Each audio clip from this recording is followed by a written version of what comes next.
enti our transfer market no so more enti nas me so calculate me use semenum and some na dey euros and the dwumadie no na yenim say na ana semi final game no I was say no and some paso na semi final one and so I match and na dwe no ebo aye 7 o'clock our Ghana time mo and I just Spain am no we aye La Roya omo bom game no and some na dey tell blue na match and paso aye referee na ye fan Slavko Vintage ono and some from Slovenia na be kwako this game and no some abaso na match abaso the come me abronte na ye fan say Mbappe unum say me no kasai ore fan say aye chase ono and some aye chase Stoikov no ono some match ya kodana ye fan say Mbappe am a reporter me sanka ane te aba nyina no we aye Hristo Stoikov omo meeting and no some abaso na ye say Hristo Stoikov ye ka Stoikov amasa omo be diagram na bi atwa ko ama chase so ko bola so na koto se bia dompe eta bola so a wo be kase enton kwan pamu damasa ukohu ebi owura fansa aye Hristo Stoikov wa dwebe se bia bon e fansa bon no ebi on sheda mo bon kwara masa wo mo no wo mo pia no mo de bon digro o mo de digro me se den o mo de bon no e digro a chase bon de masa no mo pia para Hristo yeso o chia Mbappe and o ka jana sabema me ma aye good luck e wa branya me yar mo china mo so mo kwakopo aye mu game a chese ne ana sama china e boss na and what yeso owura fansa Stoikov ka jona say wo hwenum san kodana ye fansa Mbappe ensom na betumi akọ ade akọ nanim na mom no enche bia e was say Mbappe no ensom aje aye Ballon d'Or ensom asi ne nanso e wa bra we ensom aye message anenia ye kan say good will messenger aye former player reference aye Stoikov nso no ensom adema Mbappe e wa bra mo nyina no e hwanum say ade kan say Ballon d'Or ono som abaje ade asi ne nanso a eno som kakra fi amaso ye ensom ade aba na wuti Drake enka na just a bet ensom awo na me no kase match no so pass no nyina no me ba be kan sampi ade atwoma me nwie we yansa na ma ba be to aso okay ma me nkele euros no cross simple krada ja me se kan sa na dwi wo mo match ba so ye same womu konkoya near Cancer Fanson Shack. Yeni can call a Fanson Swansania. Yababa, a Drake, so Adiano. Now, Jaminian Sana drew a gamer. Yet him some a France outball and somebody just playing Amino. Who can see about start euros? I don't can say. I dare Cancer Fanson, Emma so, and think Cabia France outball tree. Near him San Cabia, Summer Frana, the Anya tree, Ebia Fanson B, Nebia main meme, Samuba Shop Bonibi, Giant Chris Moo, Cabina Fay, Moo and game. I must say, umpo anajui fan zone from day one. Anya Juma and Chesabia France and some Abasaya Juma and our bra. One more semi-final. Put them in second say. So Kobasabia France and Minor Crono. So Omusha and Anajui and some qualified a final corner. One shot there can say fan zone and some our Paris and Asabia France and in the mountains. So and Yasabaya Juma only say Olympic Games about our Paris. One more person on the Yadiabi. Now Kwako take the shine away from Aya Paris Aya Games. I know some other close to the front zone in Yano, and Yariasa, and I know some Abaya Juma, and Kakan from Aswaya, and some Nadepa and Anope, and some our shoulders. Now, no Casay, Wabrano, Permanent to Jasa Kotana, your father son look show on say, Christos Stoikov enter.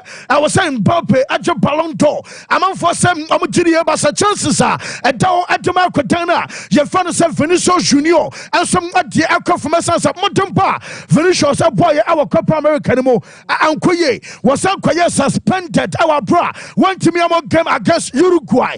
A Teninanum at 10 max. Report to me and says, hey, one more company at Jama, I am Ballinam, and a Pamican look show, as some echo. Nam, I'm Sabbath, so Mushem. What him say, or Fanasa look show say, send your omen to me G0 no quadia. I was a Cambiaso, Ballon d'Or, a branch of a shoot, and some Abasafata. Yentia look show once again. And if England wins the Euro, do you think that Bellingham deserves to win the Ballon d'Or? Sompa Sports. Yeah, of course. He's had an unbelievable season. I think he's won Champions League and La Liga. So adding the Euros to that list wouldn't be a bad year. So why not? Yes, na chese no ayensema kwatana fan say look show no and some other two jafe mami ora ye fan say Rodri and ano peme beka Rodri asem chow say I was say referee say protected aye player say one aye Pedri ye prano okofie the all retire akwa pra kwatana afen no some afefaba enti Lamine Yamal no other sa boys ni nyina no I was say protection aye adwumanemom medemana no pe wey aye Rodri ano busa say what kind of car 2007 what can see about 17 must spend some time what kind bo and Kekich masa what did touch a starlet and one group with talk that way no time from Obasa there and you been say be akwadana fan say Ansu Fati opejaya nam basa for ni na fatini ne yene the next time bo na bo and Kekich ebo boy basa tema no afefa banom and you be kwane san kwadai omo dia no na so na hefa na Kekich retain them or yeah juman ama basa on it deconom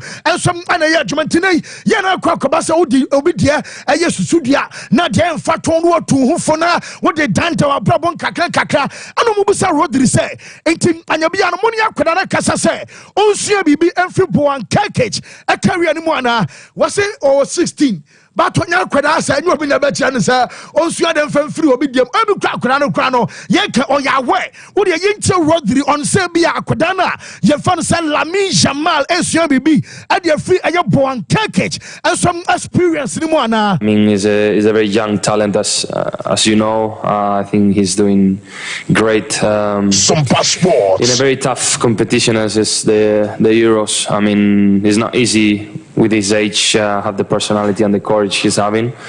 So yeah, I don't know.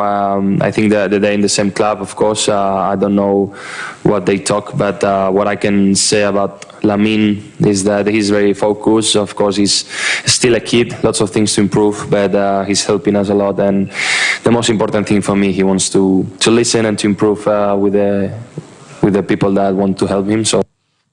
Yes, I know I Kakrabio Red Father Sir Rodri and our Tessa Yadene accepts Emma Yajofa and Ano Pay live on the shop fair him say a boy I Ghana time to me and me boss at time to be other series at Chiribios at time that who what that we change you gears at just when you break what bump out compass at time I'm for when you break it yeah cool not just say almost didn't listen so through the bra I'm saying Yamin and Shelly Pasua because I'm getting this idea yeah elbow crossbar challenge and a joe at the was imiti prime say who bows will be an artist according to Yamia to be a final Canada elbow area Argentina way and some semi-final game ever so your father said Drake wakucha chacha now Drake I say I have $300,000 was it Canada best Argentina and I'm saying ya now momo nam says he can win sabi yana bow down because $300,000 of Branham years old. Me Bana Minya 4,612,869 Ghana. Nessa Drake no what bet 46 billion and 128 million. Equature now or deep bet in say Kim sa Canada, Esha Argentina, and some qualifier wabeti $2,880,000. Now, my concentration was kind of the China, so Drake and some Otaku Chibi out Lucy. Namian as about Kupebi Famano, Nam Uta bet 46 billion. Say, you try to see this in the Baza. Almost a phone. When we jump up, I almost started, but now check our results. I want to be for phone grant to 10 minutes. We'll check $300,000. Why in any? And I'm sure you're telling Nadia Bompas how much Malio Messi, come the Emma, come the bar. Eberhard Jampana, Mammy Coachina. Your friend said Jesse Marsh, and a coachy at Canada. Woman, I said to me, I was so penny. Leo Messi, almost I'm a first match, I'm a boy. Henry Namassi, a drum go to him. On several occasions, Leo Messi now 1-on-1 be another say. Anka Ehupa. Namum this time, dear Sabi.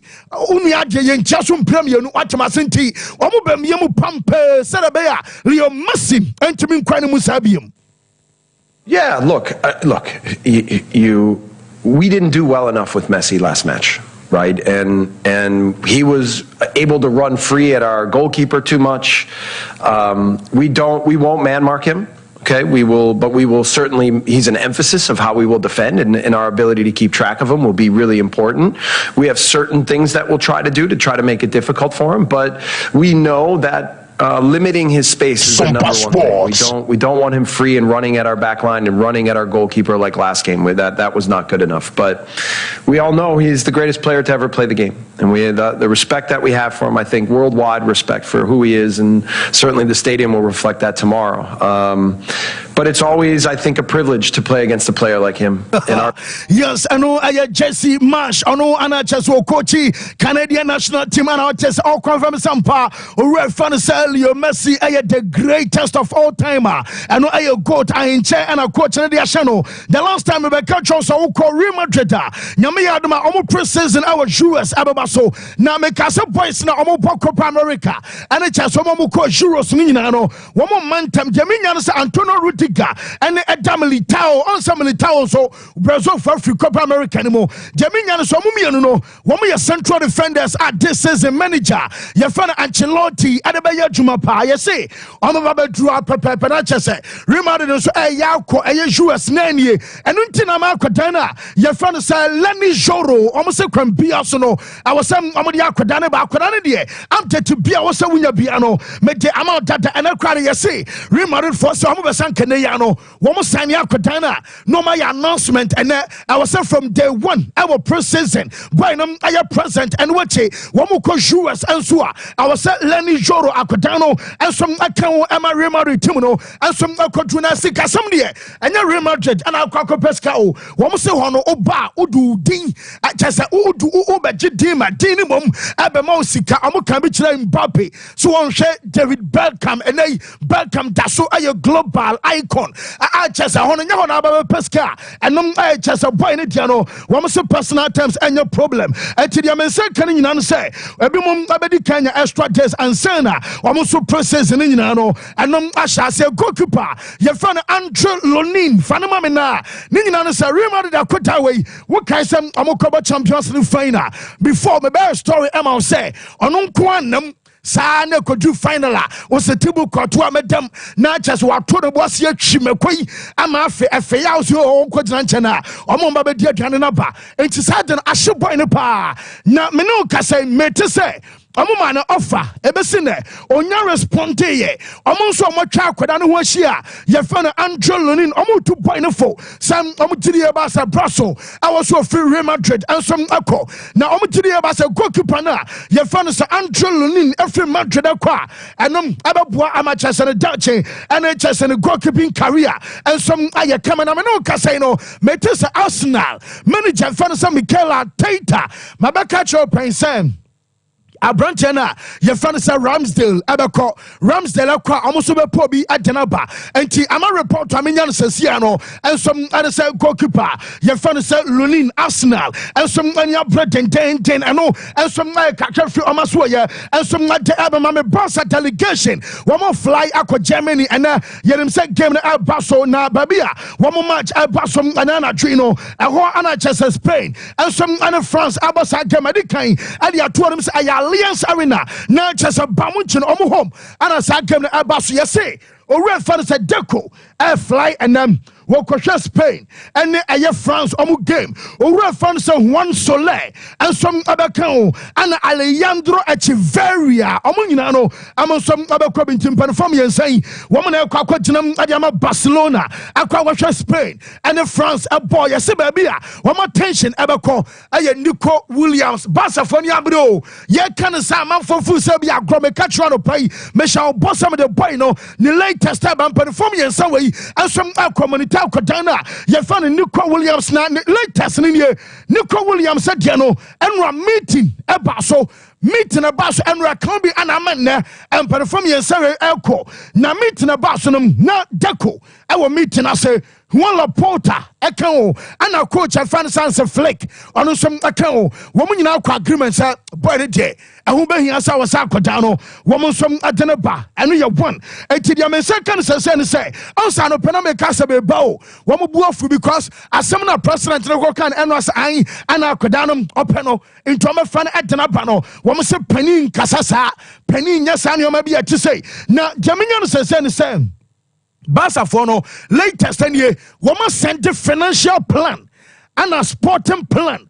Aquacoma Nico Williams, TME, a financial plan and a sporting and as a football plan. Woman sent the area Aquacoma Bueno, not just a Bao Bay, Yabasabia Bao Bay, senior project, no, Ebesiako and Wachi, Yantimin Chauka, and Manim Muruse, and Mabaka Josa between 2.5 million euros a season. Barca bet to me, and Tiamoya was a say, and a situation, as it say, and your project, no, as some Ebesiako Bueno. Yes, say no microphone where Omunsanka our Bromosan Shemu say no modum peja Nisika Sama peja depending on said the modern matches Jotua or the bonum Ebesiako and also the so easy sir by bet me achieve because you catch us abo matches do say and you about to see come new kono ebet me about some matches no I just almost said Amodianos Shemu and some Ademano near Sidney Williams and microphone say okay say maybe somewhere best 1 week and answer a 2 weeks and ye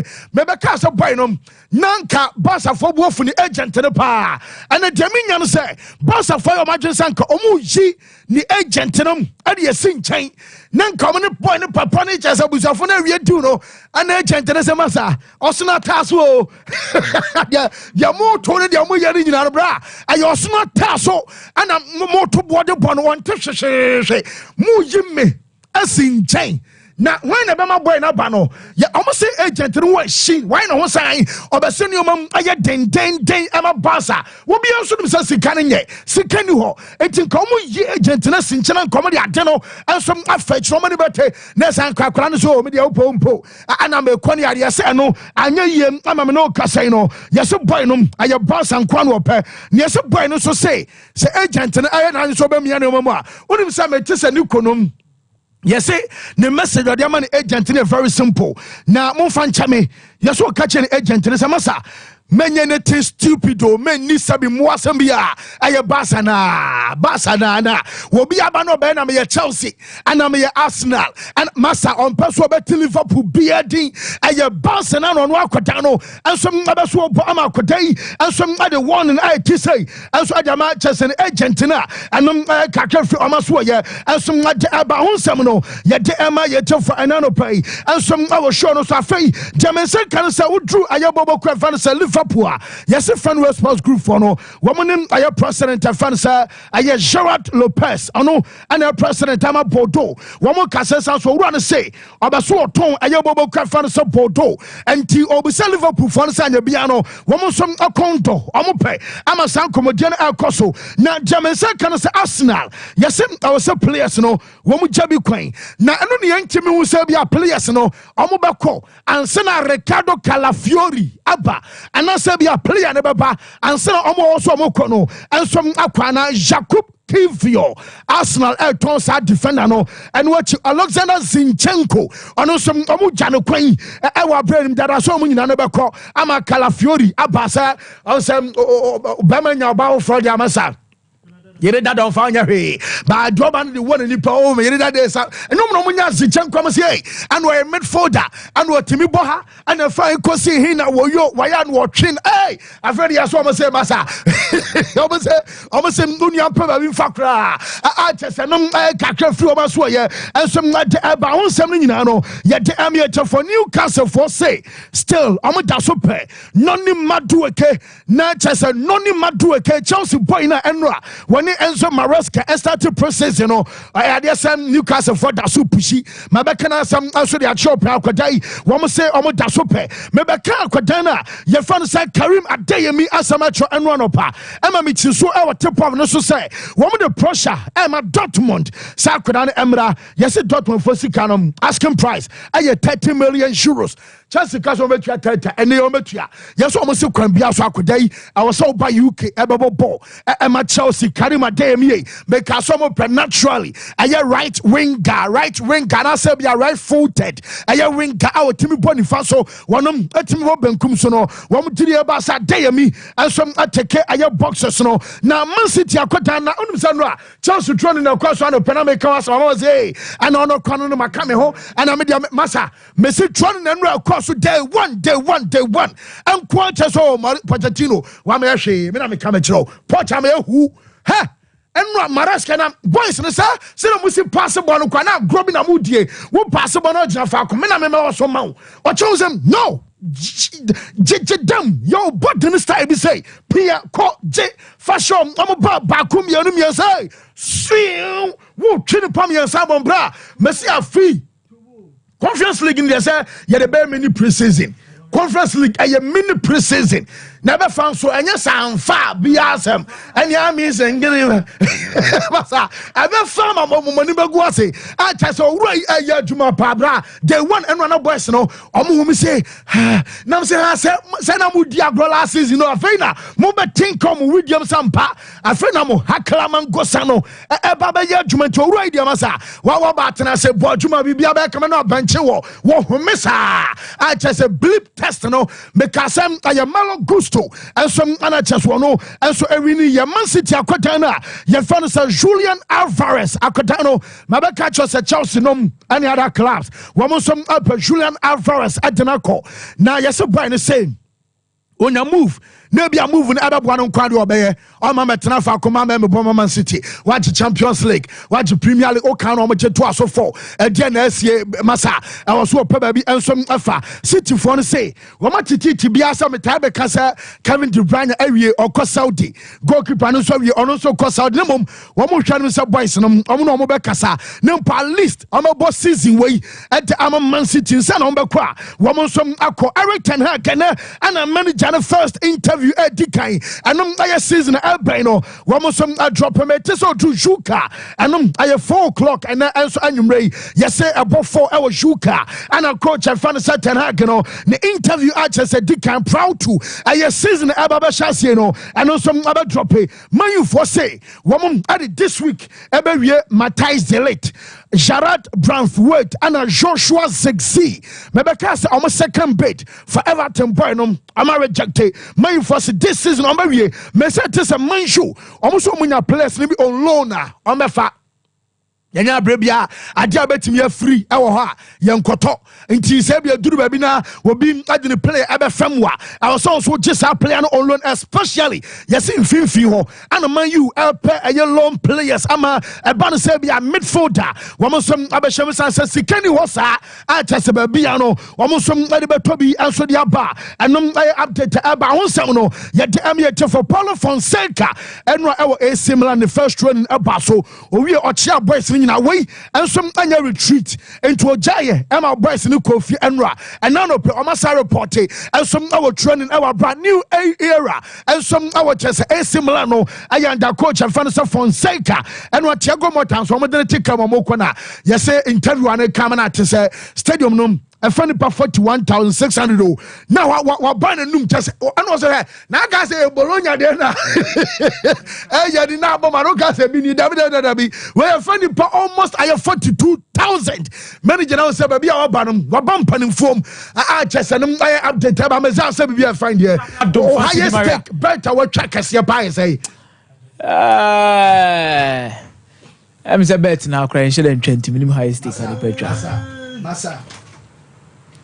Masa bet ni 20 new highest stake ayetwa untwa bet da Derby okay yemko enemy it Drake this at 300,000 about a day 46 billion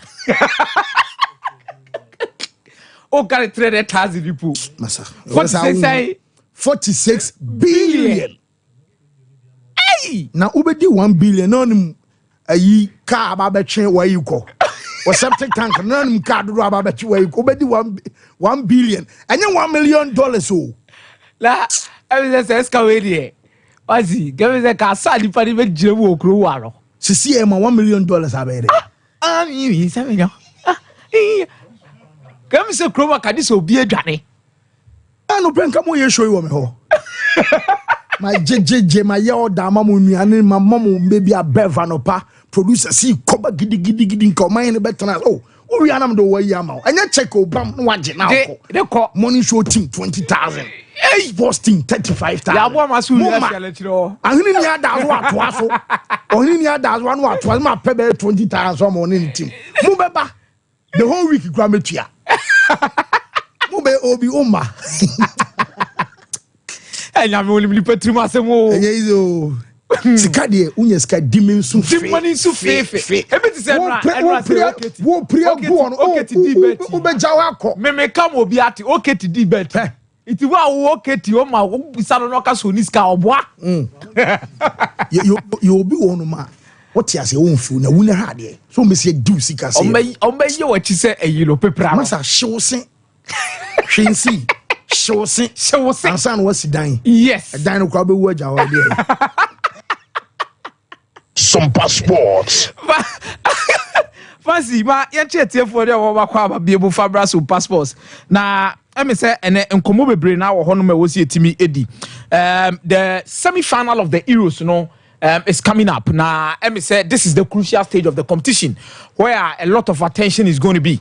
Now, let me say this competition, no, so I say to me, ban a real yentem because a bit more signings be a bit warm. Meteor story now we about Nico Williams, any Spain assembly, Barcelona assembly, and Kyrie Euros in there, and answer Spain in free muna. Emerson Castor is a bit peer free mudiaba because any blabber. Yeah. Say Barcelona here Nico Williams at all cost. And there's so much pressure on Barcelona to get Nico Williams, not based on the fact say Fancy Di Maria Sika Semnia they are doing at home. But what's the deal? Pedri ni players be on better team no one in the say there be what they are brand you be kind one. Your team the boy you be complete. And Barcelona wants their players to be dominant in the Spanish national team. The other way around. This time around, any race to side that players and adults war. So they are so much eager to make things right and make sure say at the end of the day, players are more dominating. And the period so Barcelona players so more dominated the national team. That was the most successful period in the history of the Spanish national team. Between 2008 and 2012, fancy not OBN, it is the greatest era of a national team I've ever watched. And historically, I know say Brazil are dominant in the 50s, Ebana, Uruguay in the 30s, but the dominance of the Spanish team in the 2000s and 2008 on a day bano, fancy, it was exceptional, and they did it with style. And the dominant players were the Barcelona players. Yeah, it's no more than we say. Can Nico Bekanwa and a Yama ejina 7 wa na Nico no ejina 11. Na se Barca no otake here obebre. Baby, but I think so they should take it cool and relax. But Basa the more party, bon fima to so Munsabit Macado, and some of my game. Now, see a Remo in the semi final, and so you shall be about the general statistics and who leads the statistics when it comes to the Euros after the quarter-final stage. Near the Baby Rag games in Mababe Shadi. Now, you look at the general statistics of this particular competition as it stands, Euros, go Ken no, and Asujina Fako. Assist in Suda Sujina Faku in Yamal. Shots attempted Nijina Faku, Cristiano Ronaldo were free. Chances created, Christian Eriksen were free. Touches in opposition box, Kai Havertz were free. Jeremy Doku and all the most take-ons were free. Area Dwarfs won. Ejina Johansson also were free. Oba Eberhe 37 possession won, which is Fabian Ruiz or Dasuwom. Kadioglu make 18 tackles, then 30 saves. Aka one player per in this competition in terms of the start leaders. Ohom A2, Yamal, and Fabian Ruiz, Omunina was Spain.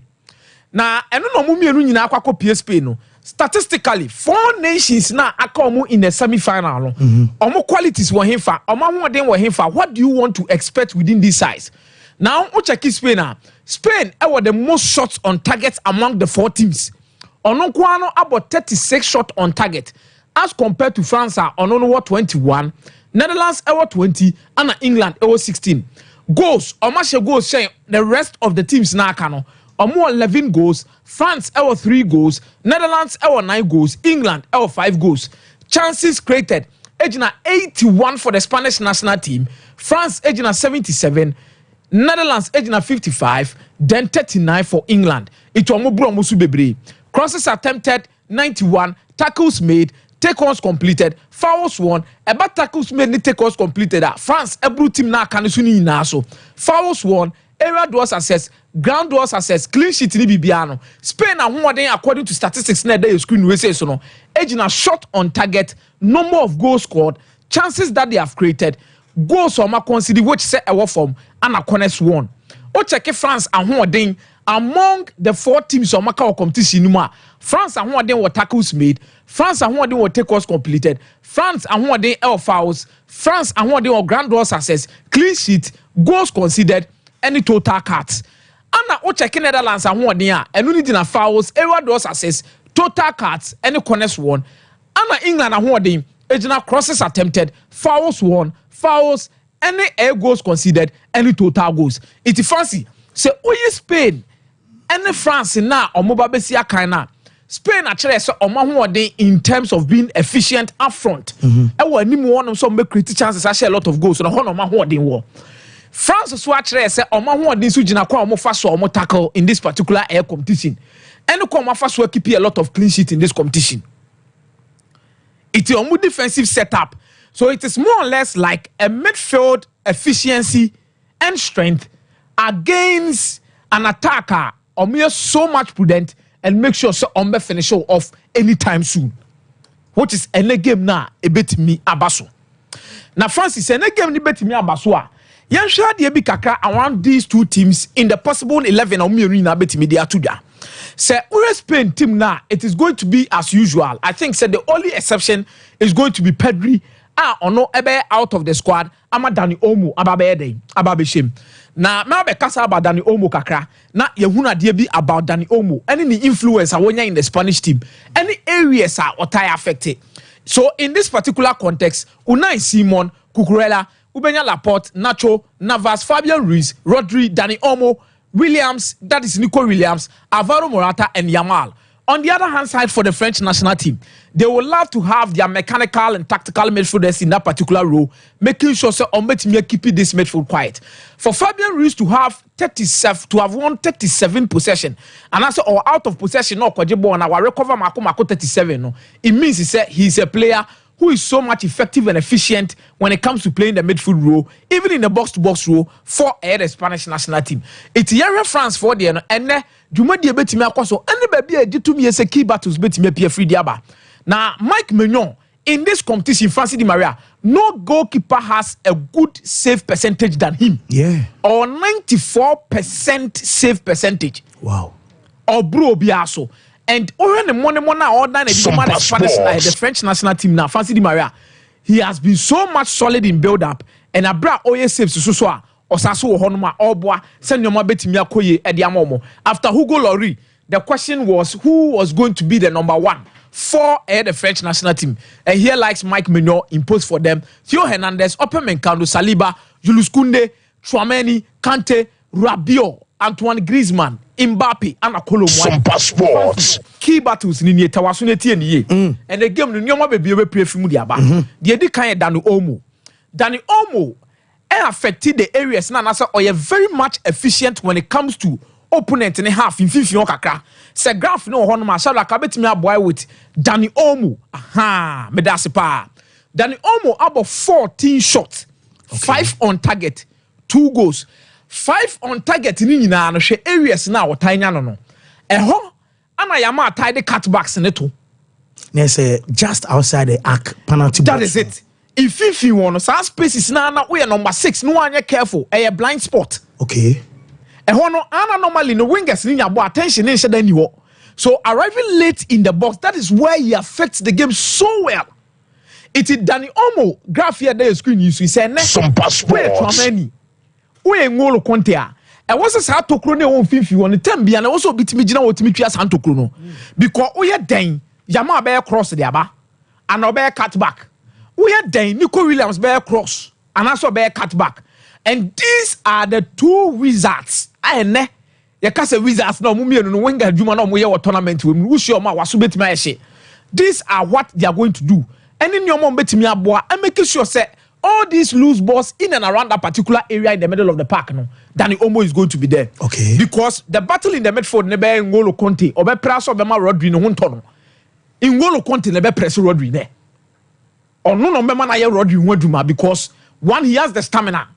Fancy N'Golo Kante is efficient.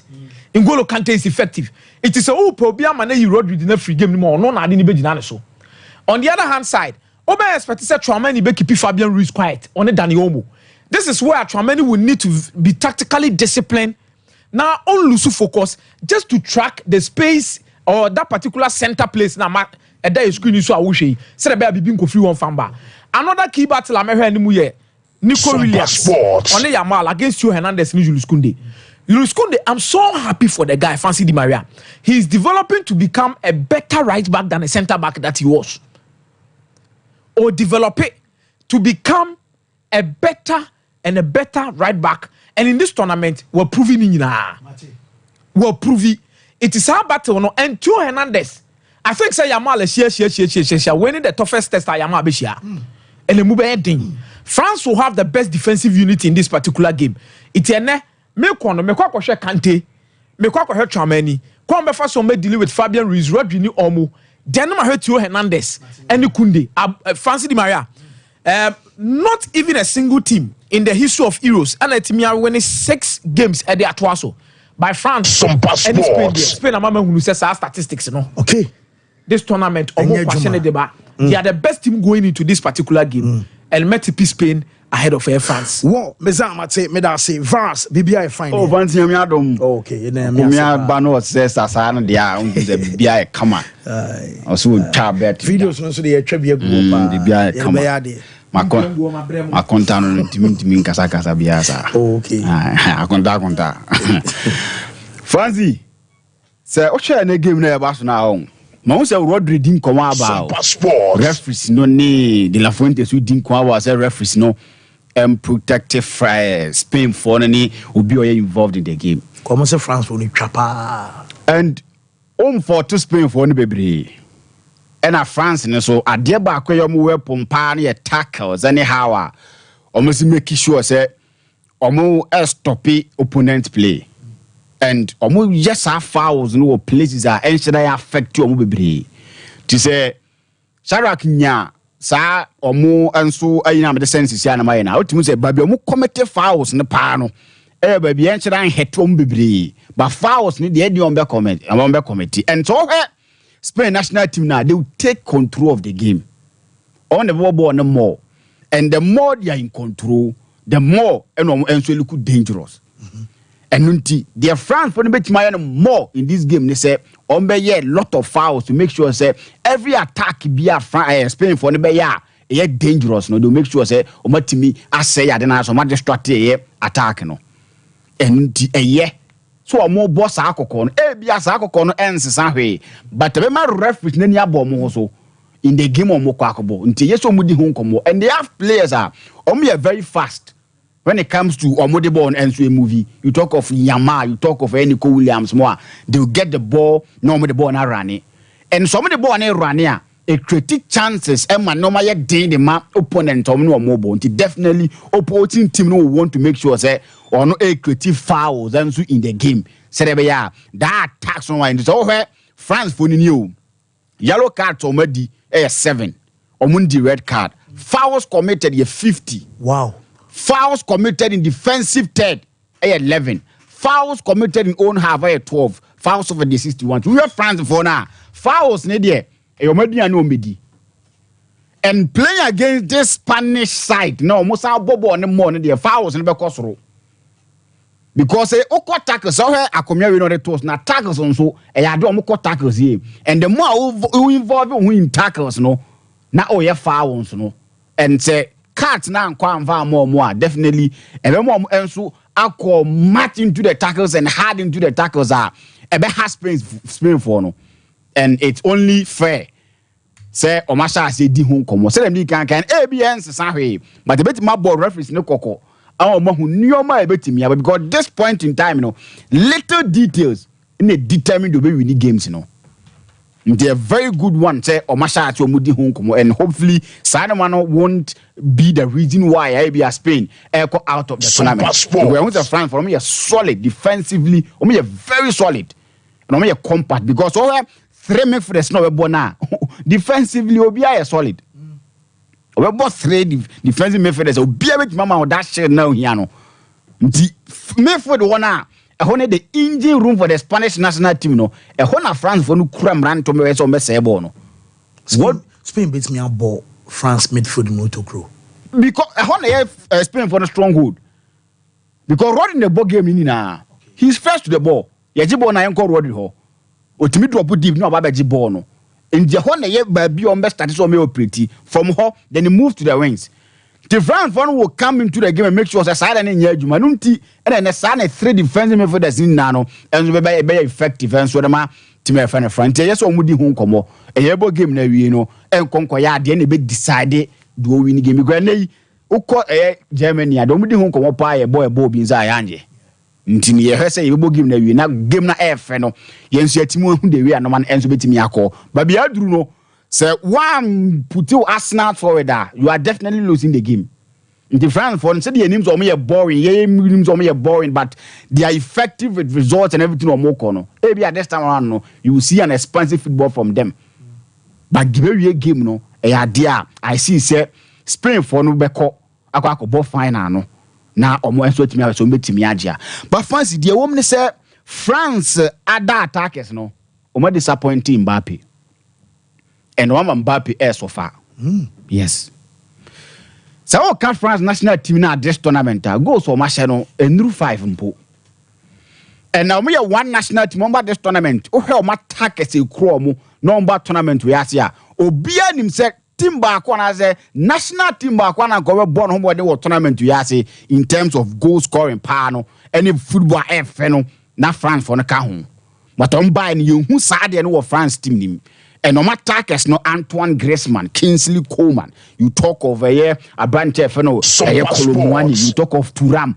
with seasons with their respective clubs and then your mom the Emma France national team now expect to say on be kind Mbappe ho a you don't so enso all guns blazing by you sa de no denti am so mo enso e disappointing Mbappe nie Mbappe ba tournament we ne pay de shams kan no na onya fit no wa cheap bi ni ade oba tournament we no wasa be nya broken note ene o she mask so what show Mbappe ye pa he's not comfortable in the mask yeah time bia camera be turn so bia either say or the mask ni shena ni mi ya na say bibi because me kai say somewhere last week, my best one you're comfortable because I didn't want you used to the o de ba obre and I can't say we no e ba ku bi e bonati na wa miamu na ti wo no ntida bia no o communicate so team say ade no enso m1 no ni vision and all that into you're comfortable and we've not seen the Mbappe we used to know. He's not even come close to 50% of the Mbappe we used to know. And think expecting other players say they will up their game. Step in for him, maybe because all Mbappe in any game now, can you say with the mask and everything, he's someone and KBA can bench be no aba. Not because of one but because of no man no about tournament to him. When you're broken news, no one your fate. Now what sense can you expect the burden on his shoulders no? Can the other attackers no will take it off? They will be to whatever bishim abona kakra, but they've not been helping the guy. And now saw him by party so no one can you're comfortable. At the time when France for against the Portuguese national team, he opted to be substituted. He's not being himself. And one more around him, no M1. So we are hoping that this time around no, they will help him because our help can you pass Mbappe started games at the moment since we are broken notes no. Onya broken note the next game no one start one more be cry. Cover bank of bench never about a bomb obey that person to come and change the game. But who Mbappe so won't be for bench because the Sams can so on a bat open at 9 bono crowns and Mbappe will kekena and we a threat at the team no. But when he is not too comfortable with in the situations of Omar, you pardon him, give him that chance over free bench number I book games in that moment. But omo entimi mo and entimi who Mbappe or no enso 18 fasa. So of course there's been talks. Say Hansi Flick pa branch no Thiago Alcantara. Say owabe kan backroom staff no ho. Yes. Na watimi enna ye adwuma. So munya Thiago Alcantara be ka ho a one thing e be boa Barcelona team no. On say Hansi Flick ne Alcantara ye adwuma o e Bayern Munich. Na so Hansi ya wonte Spanish no. Afina Osia. And Barcelona DNA no something new to him. Ebia of free systems or more a ball no attacking football and all that. But the German football no different from the Spanish football. The Barcelona system on Shadanye abreast with the Barcelona system. But we talk of Thiago Alcantara, someone from La Masia, Onimbasa system no, and onim what it takes to play for Barcelona. This is some of the teams things you get from someone or you're part of a system. A woman who are called games now both teams are and so team but he's not been far away from Barcelona system every single time. Now Cantara will want to come back to Barcelona now or call retirement, and now they need someone or bet me at the Barcelona system. But they are a coach or no ends ever in a new system. And yes, meetings are also Hansi Flick Nangasa actually Alcantara how important he will be to say all settle in and so team my friend Barcelona. What the Casana Ton Chenya one thing I best do come pa how basically was sending the message across in terms of DNA, you know, and a system, and a style of person play because what here he's playing around Hansi Flick. Wabanda will refer a young club. So what you say? Pep Dieno. So it tells you say onim how German for this year majuma onim Barcelona system no or someone I mean sure say Alcantara support to team bia aside Barcelona. He wants to both teams. He's been a professional player both team there. But Barcelona is something that also report crashes of person in family go back to a Barcelona hall. So it tells you that he want to be part of the Barca new system and so to make create, you know. So for me, if there's something to me convincing, and man never can't Barcelona backroom staff to help Hansi Flick on settle in Casa Hodwana. Football, because they be a football language nature that matters. But this is a coach or sending message across to players. So I can't tell about Cabasa system now. I think it will be something a bit more Barcelona for moving forward. Whoa, France, me that say. Mwamna mode base radio no me di kan intro no me catch am say ayensi sekitwa bi wo master no so said be widen yen rich. Enti ba bia wo bia no stick and stay glued. Ye the be ma radio na nche bia be saba back. Adwuma ketwa bi na ye enso ho. Mike say bibia ye find. Pass nya me ado me bia come. Okay. Emergency ye monitor. Was a many kind wedding commodity about the French national team and the politics or more play the ongoing Euro 2024.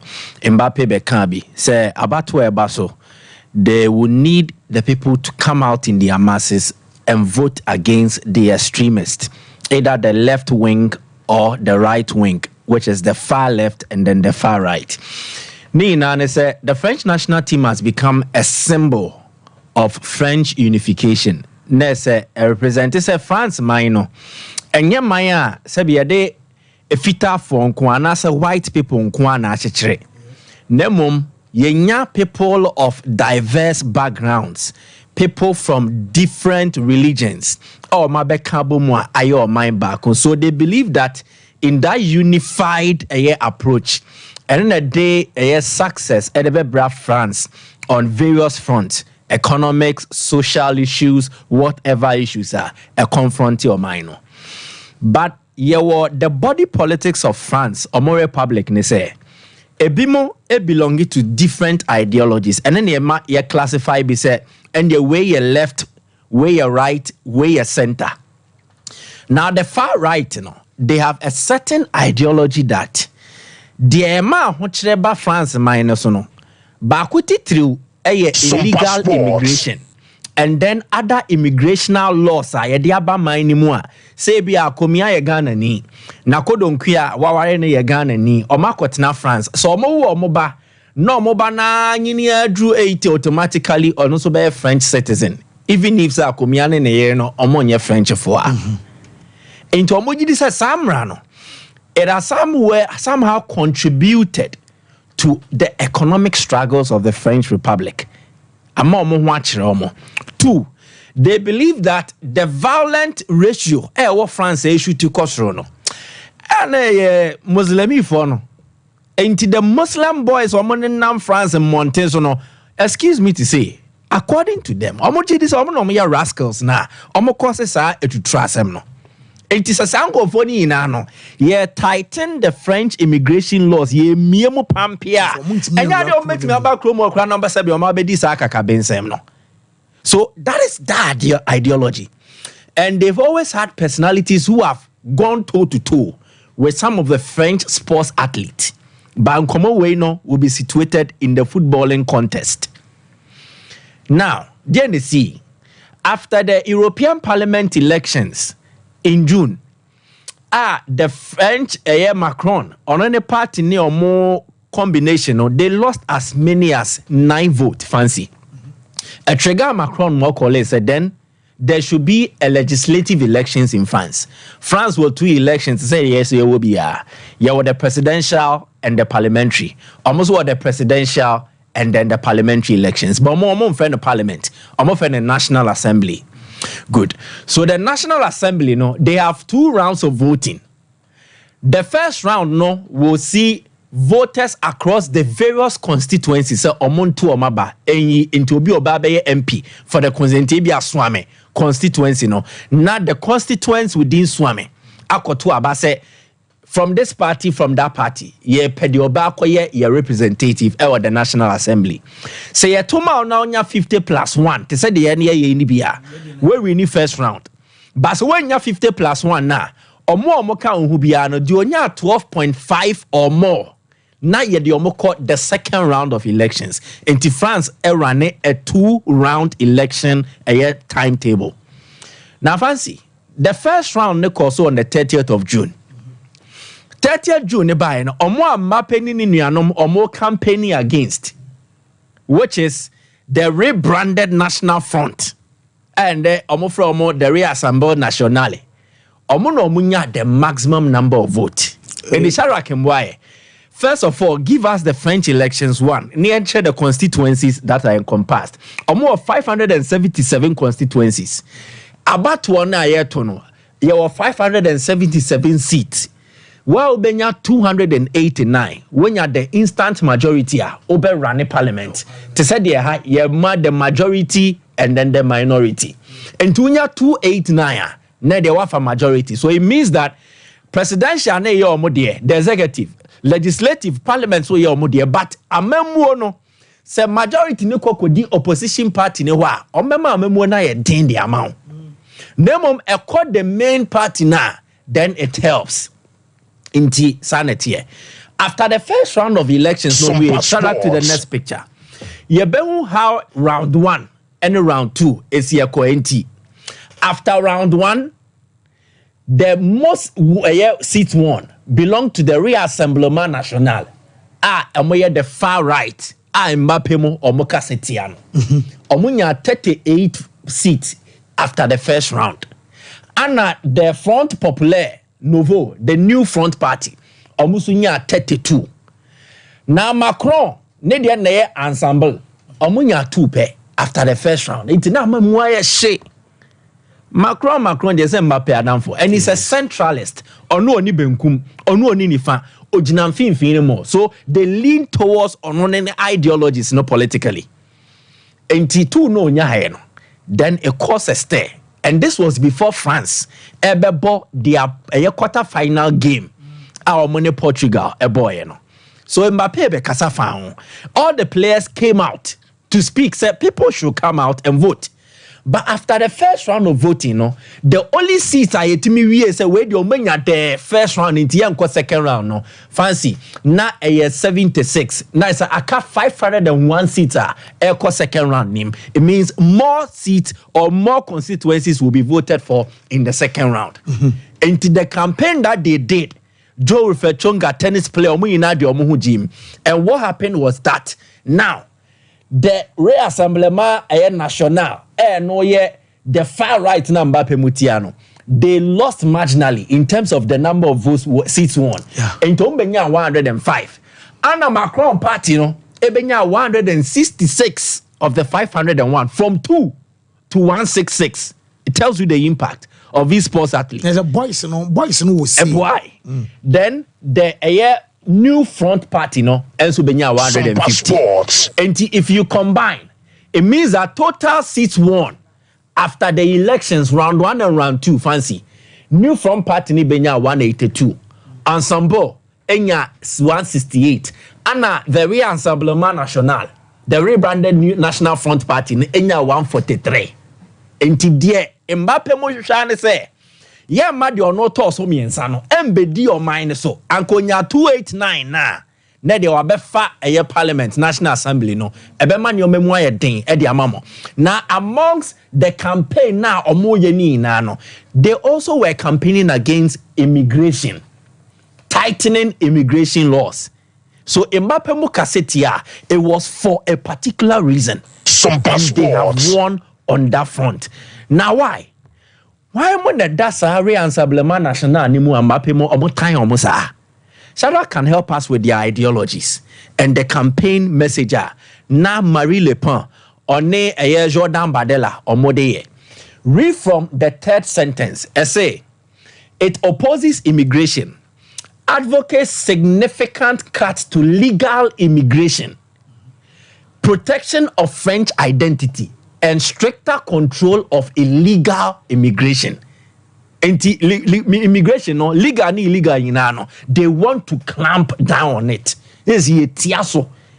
Now the number of people who travel to France, whether through legal means and not through illegal means, and they are every year, no more free Africa, or France, no more 100. Away more, yeah, this one about 10. True processes. Papers be a car or back where reject. They want to reduce it from maybe 100 to 10 per one casomo ratio. I'm just presuming. Okay. This message did not favor people of color who are coming from various backgrounds but see France as a locationer. Why when they do my name? Shadrach Boame, Marie Le Pen, and the General Jordan Bardella is just a young guy, 30 years ago. And think how majority now when Ankeba the Prime Minister of France, no the president, no, they will go toe to toe or Modiaki.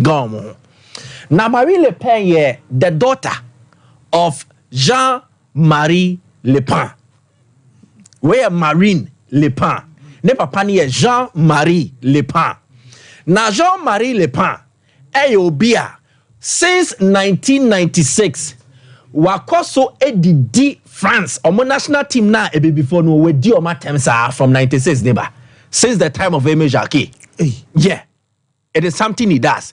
Often the papa ne baba and picture. So I know crime and baba no we in papa no fi party him. It's no more that rebranding.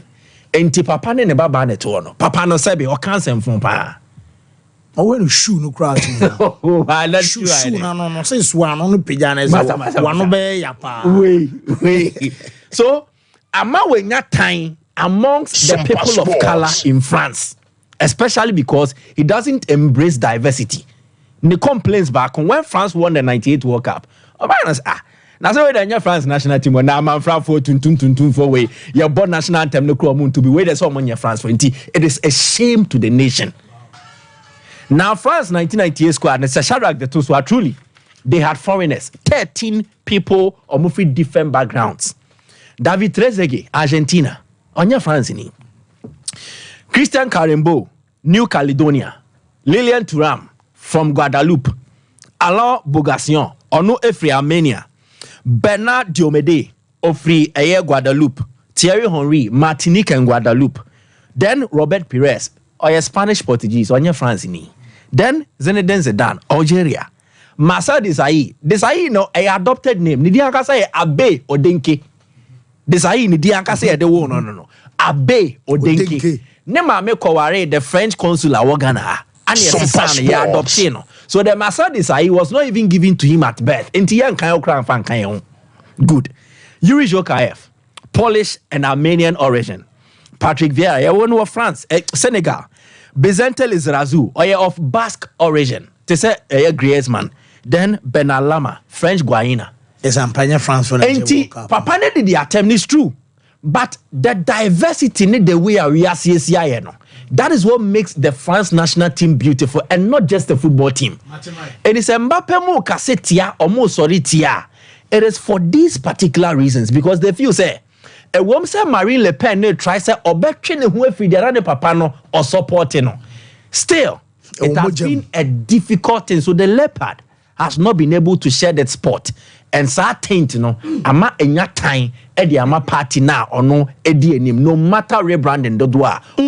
Go and check Kunde ne Twitter. Or check Thuram ne Twitter after the elections. Obia ba be posti say we there a victory for the people. Whoa, Mike, me da say.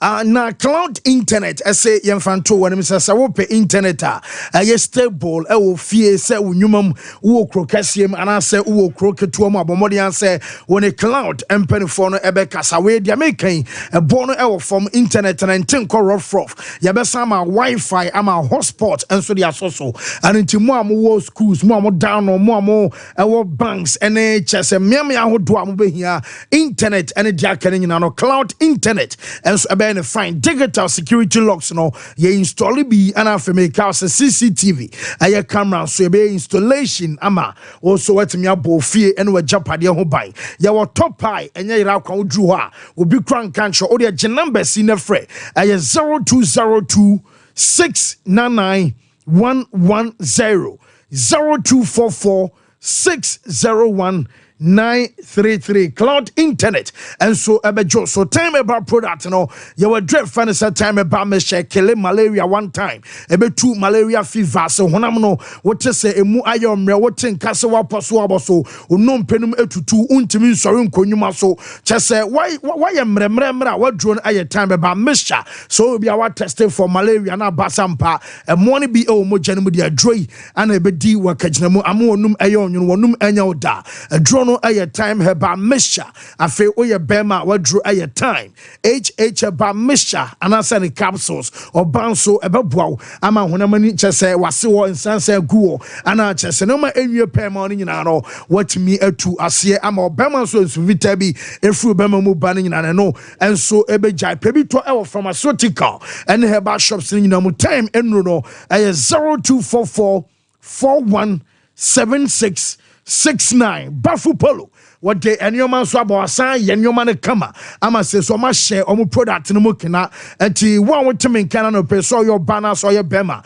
One with the African print and a chomuntad in the kama was share at the cover behind into schools, and the teacher associations are free and sorry and the fan clubs and the banks out on move to me or that for platinum package shirts and a 20 diamond a 15 gold package a 10 and a silver and some a 5 and a 1 bronze so from 1 equals 4 biano obenya yede Buffalo classics aba Buffalo classics no lapel tops and in the trousers chese ya pamni neat afei o kaftan nyina no fa designs ne bra won design bi ewa bonten na sempo social media no so na yo fa Buffalo classics say bomodian so de ba afei yesen fa dwumafo yo bia no madepam so ya fashion design or bana se bema no Buffalo polo say yen kan cho se bra ne no ntena se befo dwuma ama on sound so etimi akwa no na afei brandon emu atre off Santasi road and I say Santasi Obuase kwan so no aya henema kokobin off aya Santasi kwan so 0249 600 789 0599 899 919 na on a Buffalo Polo and kasamayane Genjamet and so anyway doc na on here there Yakupon Daruma ahode no I dey me ase pa dey me ase tachiman for so se me na wasema wo because wa daroma Sompa Sports promo na ma am say tachiman for no important wenchinom ne omo mu free to second tampo mo buy ne che say we sanom e call so bin so nchira mo nyina so omo da ase pa. Yeah, that is correct. It's here do mo ase pa. Yeah. Na gentleman dental they said the na yenim no say o ti say ye ka gentleman na che say sin ho asem ene ye ka ye be fa wakonye isuso na ya chia wo tifo no wahwefo nyina no pay na gentleman said the udi kan e kan no ye be da tachiman fragiafo nyina so ase said ye to nsafro mo say obia mfasa akwanya gentleman e dia ma wo mo say utwi pragia na say wo ye pragia rada nko ade a na de na yeti anade yehu ne se amanfo bebre adwen se bia ye dwen se pragiafo no ese no ho wo problem ntina da bi nipa bia ehia yapomuden efa yenum ene yese ho enye pragiafo no nko na wo problem ntina yeto nsafre o mo se obi amege oral cleaning anase scaling and polishing ombra na yenye ne free da bi na emom no eye afibia no as corporate social responsibility yeyi edabisi ho a aya ye de som free e de ma oman no because nipa bebre e na ya na yate wonka ye be pese anka ye betu anamo ene ebeba bedi ensa woso na emom no ebia sikasem ene akwanya bia ema no ntino but o de sada no ema nipa no a ono so timi enya akwanya na oba clinic a ohu hia se ewo se ono so edi nanum ni ananese eho anase ebia ntiachire a yede bema no efiri hɔ no so timi de kire afoforo a kire a hia se ewo se odi wonum ni na ya start ewo pragiafo so ewo techiman on se pragiafo so mo ni nipa edi nkita ho bebre na gentlemen nso so pragiafo nso so ne yen adwuma pii ahoho firi baabi ebedu techiman kurodua no mu pragiafo na de on by clinic ho enti pragiafo ne de yen yi omumu to say omoboa gentlemen dental clinic in terms of location ne akwankyere bia no pragiafo no enti yebefa akwanya so yede na wotwe esi ho nipa bebre ne nya akwanya ebae ye hohoro omonum eye de friend scaling and polishing no esan ye free consultation e de ma omo free abra yanje obi asika nanti afibia no yebekoso atoaso aye sade ama ba bi agyengemen e wo bia enche trotrofo nso yebe wo kumase because esen ho asem de ye ni se ehu nyama obi bia gentlemen dental clinic yachi akwan enye yira kwan ewo Kumasi kurodue mu a Kumasi uduru Abrepo Junction Total Filling Station echi ho a eho na gentlemen dental yedi enwuma ye adwuma firi eda joada kopem eda memenda sede Ghana fo agi gentlemen atomuntini ya tere ya hye mu Ghana ha afanan bebre sisi me no kasai okota kura de gentlemen dental ewo ho Koforidua gentlemen dental so ewo ho Central Police Station ho a ufri ya bro sign na ye story building na okọ Central Police Station ho ana se uduru enkran so a Accra 2 branches ene wo ye wo Atomic Down branch ewo ho ena ye wo Nungwa so branch ewo ho eho branch no bia no eye adwuma firi eda joada kopem eda memeda anopa no wotwe kopem anwumre no nsia da bia na gentlemen for wa yesom oman no ebia o bakan ne kena wa ye confuse the direction obetimi afre ewo ya homa no 055 913 95 82 055 913 95 82 da bia doctor ewa homa no so a ofre no anase o bakan ne ba kon ebefa obabia ogina bia na won soso watimi aba na ye no adinsa wo so enne gentlemen kakra na ye beka ho asem no eye teeth extraction ye ka teeth extraction a eye one of the service a anase eye services a ye wo ye clinic ho no ebi no extraction no eye se utu esen no utu esen a ene ye frɛ no extraction ede na bema obi eye den atu nesen anase ede na behia se ewo se obi etu nesen ebia nakaka asai ese no entukuru atutom wanya two trauma anase ade abo ese no so amasena bu aye half ebasa itime femfemo efemfemo sa no a eno so no se nibu no eso na akaketu abi na ewo mu anase wanya problem wo senam no mu a ese ne hyemu no enti ubon se ewo ho na osena ahono na emoja bi efiri mu anase nsu bi firi mu aba eno ebasa ese no ho aka wo senam no mu gam no mu eho aka enti ebasa no so a doctor betima recommend say wo say eden yetu ese no ena afi nsuso no ebia kaka no abubu ese no ama ese na nkasa ahyemu anase aye routine say routine no ahyemu sa na etime femfem anase bedu ba bi na eye oya na etutu enti eno nsuso ebasa na yetimi eyi ese no e de free mu na gam no aye free na opese oya replacement ani aye foforo e de amount eno nyina no doctor betimi a recommend say o say ye extraction ebia sede na ewo se wo sene hyehye no anhyehye ye ebi ewo nanim na ebi wo nachi anase ebi afifiri enchen bebria eno nso no betimi ama some discomfort ntino ebasa eno nso doctor betimi recommend say ewo say yetu de ensi ni kwan mu no efiri ho de ya na ye frɛ no ofase ne ade no eno nso ebasa na ye betimi ama Doctor Akase ewo se yentu Sompa Sports eno enso so ye frɛ no extraction anase yetu a na eno nso no eno na ye frɛ no extraction no ena se ebia wanya broken like me can say unya accident ama oseno so abu eno nso no ye betima recommend say wo se yeden yetu ese no eno nti sa enema we nyina no ena eho betima ahia say wo se utu ese no kaka nso timi ma yetu ese no free ho ti sa problem we nyina no eye hawa obi betimi akomu a eho behia say wo se yeden yetu ese no na obi wo ho a na wo fie anase ote eho na ote say ese no ye ne ya ofre anase oba clinical se doctor me betu me sen there bi ese tuo ye mpatu preko entu sen was say o problem no because esen ho asem no e ya de a ne ka no e kana ye pa enti say o se no wo problem a emfa wa adwen ka se mesen me ye de e wo se me kotu mesen e wo se wo di ko hu o dentist anase oba gentleman dental clinic a doctor beto no bo ase waye examination de e friend hwehwemu no na waye hwehwemu ahu se e de na ma ehia se wo se yetu sen na ma wo hoto e de na ma wo se no eye wo ya na de na eye ma wo a wo ho beto because da bia ya ye nya akwanya si ya na ye kire mu se esen tuo no ya de a etwa to ma dentist bia se e wo se last result e wo se yetu sen na ma wo hoto na dentist obetu esen na ma wo da bia na sede ne se obe protect wo se no ana obegye esen na si ho all the time enti se ututu wo se no gu a eni kwan se o ma wo ho ye wo de because e wo se anka obedi wo mpanin fie so no 80 years 90 years e wo se wo se ni na e den egu onum eno na dentist e behwe se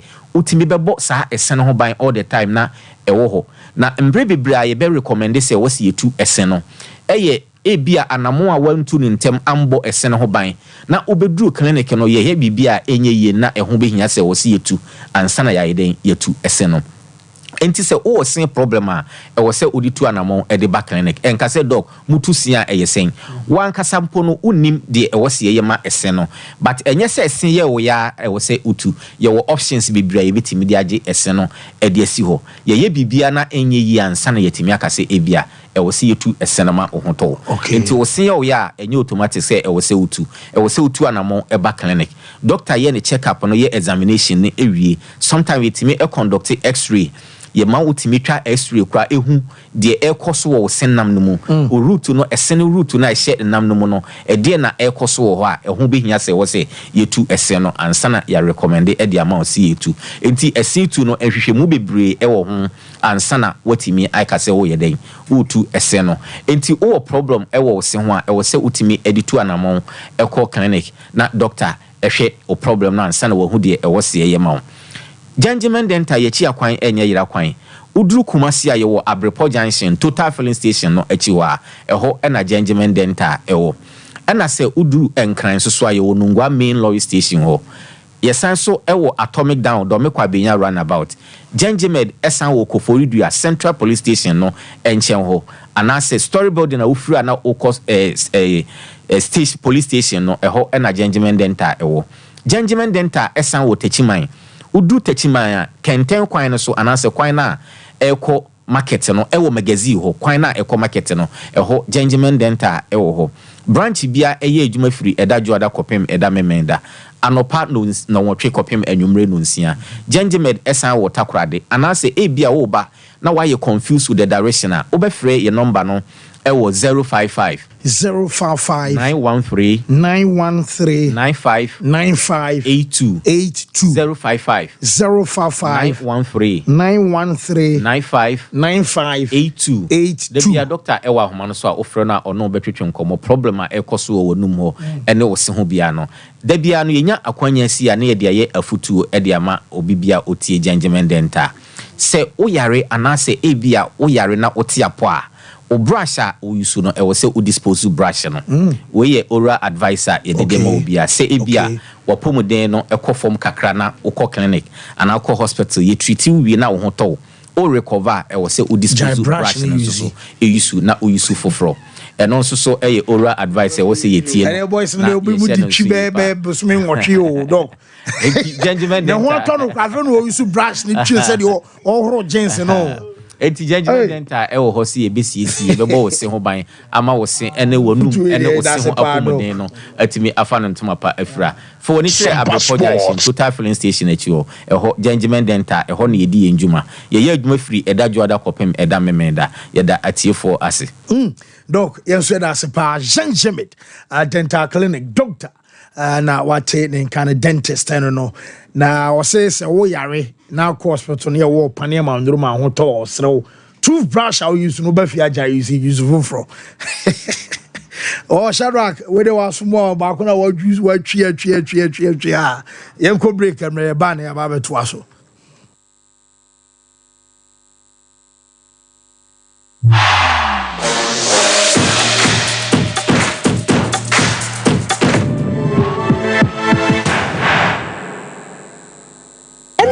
me tell say wo ba no say wo kɔ Canada. Oh, woko, suku. Na yesi agya pe aba no nso okɔ na nso no de okɔyɛ adwuma. Me say, amanfo kɔ no. Enya gro. Jaye no ho na de won kɔ saa no. Oh, Express Group boya. Express Group. Yes, Express Group. Obia na nya bre. Pese otukwa kwa ma no ne de. Wo de obekɔ simple. If you want to study and work in abroad in any of the advanced countries like Canada, US, Australia, UK and Germany, they will take you there. Next you visit and now turn so go Dubai, Canada, UK, USA, Australia, and Germany numa what they obeko. Say ya juma so what they obeko Dubai, Qatar and South Korea. And if you want to write an international test like IELTS, SAT, TOEFL, GRE and GMAT, they will assist you to write. Kumasi Asafo Labor roundabout wa and crying Kanachi First Light Tema Community 18 Lashibi Goy Filling Station Sunyani Silver House Our High Court Tamale Ayama Building Yabe Tamale Teaching Hospital Takrade Market Circle and our offices our my bebre so telephone 055550067 and 0249 000448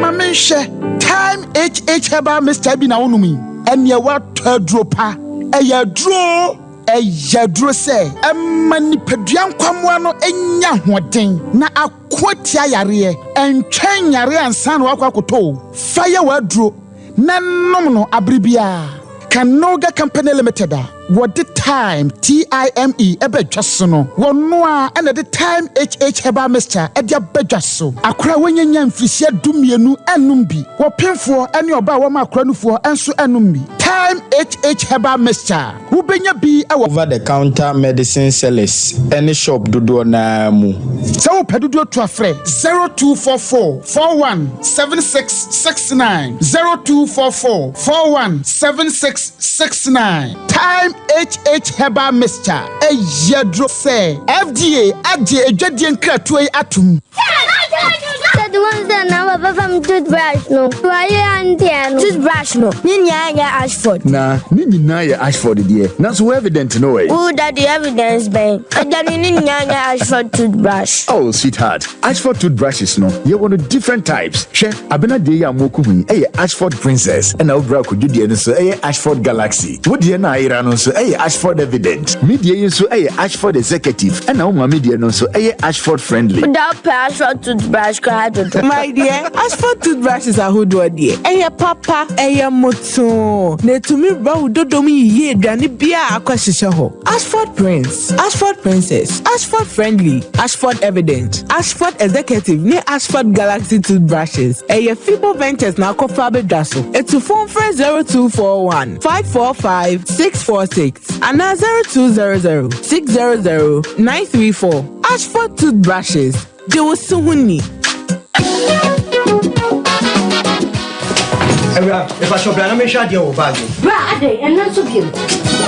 What time about me see about Queen Wayne say? Brad, said your time about Mister, it's your Jimmy fearful, and not your back ever so. Really, know this offending now. Brad, so make us a the time about Mr. Huadancia, we are singing now about Temenka, and it's some malaria, where do any time about Mister? I never go, dear, no more to want to meet any deal. What do any time about Mister? A drink and your ma or bar waffle through. The one map for down for any aquada when you fear do you and son of the time about Mr. Drabino. She's a walk hospital and answer lab. I'm what who said, oh, a 3D malaria be answer. I also time me TIME. Time about Misha. I feel malaria fever be than is Ziva, a woman. Even slap. Ubenya be at all, over the counter medicine sellers. Any herbal shop to Namu. FDA Aji a judging cratoi at home. Brakasa ye duabon waso a ne dwumadi wo nipadua biara pom den ene na brabo mu ne hienyi pa enye brakasa nko nuaba ne haban bi te se kwunsusu a abonwono ne dia akeka ho no kura enwanunu ahodo a ekwa animu yi ankasa brakasa ne sa nuaba yi binom ne akeka bobudi afa abefo kwan so a ye de ya brakasa powder siesi nipadua na baako ahodo no ho ban afri mpani yade ne yade ahodo pi ho fa enkodate de ma baako fraduane anopa ne anwumre anafa enkodate de ma baako ɛwo ne nsuhye yeti anopa ne anwumre wobra wodidi awie wobenya preke se powder to Kingswalk Herbal ne Heroes Herbal Accra Okesi Drug Lane Danny Herbal Kumase Mensa Takrade Mose Pharmacy ne Greenlight Pharmacy Sunwane Cash and Carry Supermarket Asantoa Herbal ne Bibidro Depot Techiman Sewa Herbal Mampong Etufo mfre 0550 19 15 14 preke se powder aduane san yedro FD ahwehwe sankratoe mu agiatum Efiewura nom mo fa maso mfa mekakra na enije sama bakrom mo amodan ho papai mo ensuoso no nom fam no ama ho nyina frofro any leakages ahodo eham wo mu fie iPon2 contractors added the polystyrene insulation aba eno na babua medan na papai no ene ensu a eno nom dan ho ama ho nyina frofro no eto nyina betwa iPon2 contractors say what to blocks na wia enhia so be plaster kra bi omo wo fiber cement plastering mortar ye dey fa dan ho nyina enhia so be to cement ontwa anwia bia na wonhia painting so esanse iPon2 contractors at the fiber cement plastering mortar no efa ho wia ebe te se ya painting dan na wiempo enti dan ho be ya so na ha fefefe iPon2 contractors ama sese de ne ma yefo e de ma fie wuranom ne bo nso da fom na efe wo de your dan so e chemfie pi na emfa ehyew bia so e ma dem iPon2 contractors are expert in construction interior and exterior decorations e wo fie ahodo nyinem de hia ni so be from 0555 118684 hwehweyen ewo Abrepo Junction ship mu a eben JP filling station iPon2 contractors wo we die enso bia no nom ye dan biem dan ni nyina so be ye fafibo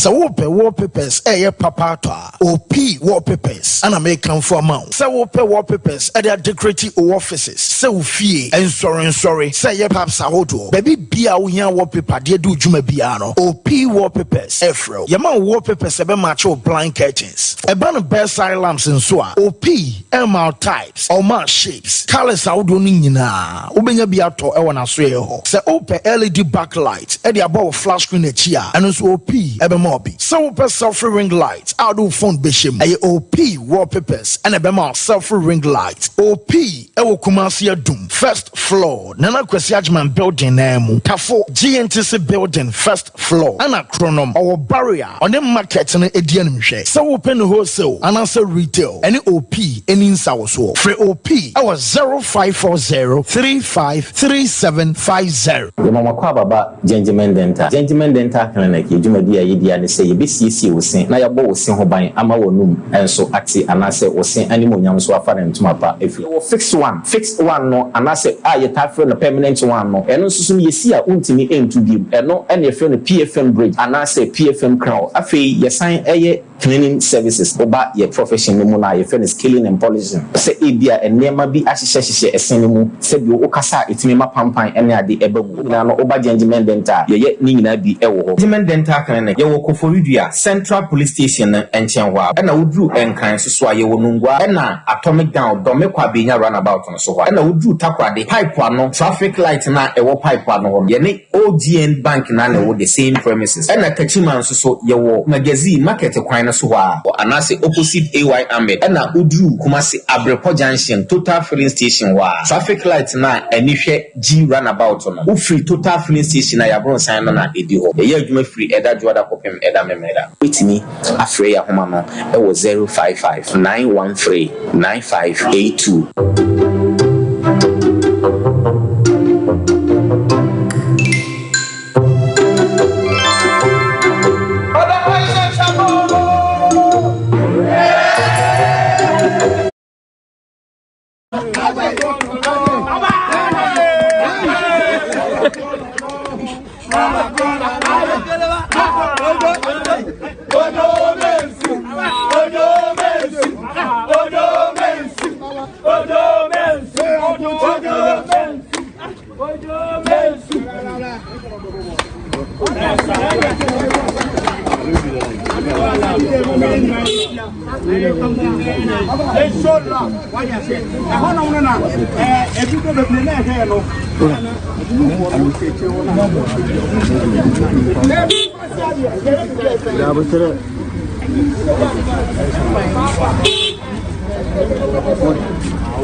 Bafu Polo no or the Africa Print Textiles and a pump na dia bia into a pump Africa Print polo shirts, round neck shirts, golf shirts, V-neck shirts, any P or pama to 4 betri kogu on stores, any boutiques, and tis also in your juma, the tubi cotton, na on tisomount, churches, fan clubs, schools, unions, any a food pia, Muhia do dono, and the mamu members no, and students no, mumra, monso mope Friday way, and the mamu workers, Bafu Polo, I came, our gold package, and on Tadano, SMO Dream, silver package, SMO Dunum, and a bronze, and so SMO Do, or yet delivery, Echo Mama Fanaba, Bia, Bafu Polo and Tadano, so yes, Echo Bia, now a Pamama, any member Nina, Bafu Polo, and will Kumasa and Mapa for beans, and Tassin or Boasa Quanaso, telephone 0249 600 789 and 0599 899 919, and Instagram, Facebook, Twitter, TikTok, and so you're at Bafu Polo. Me say, someone said Bafu Polo dia. Oh, and you know one session.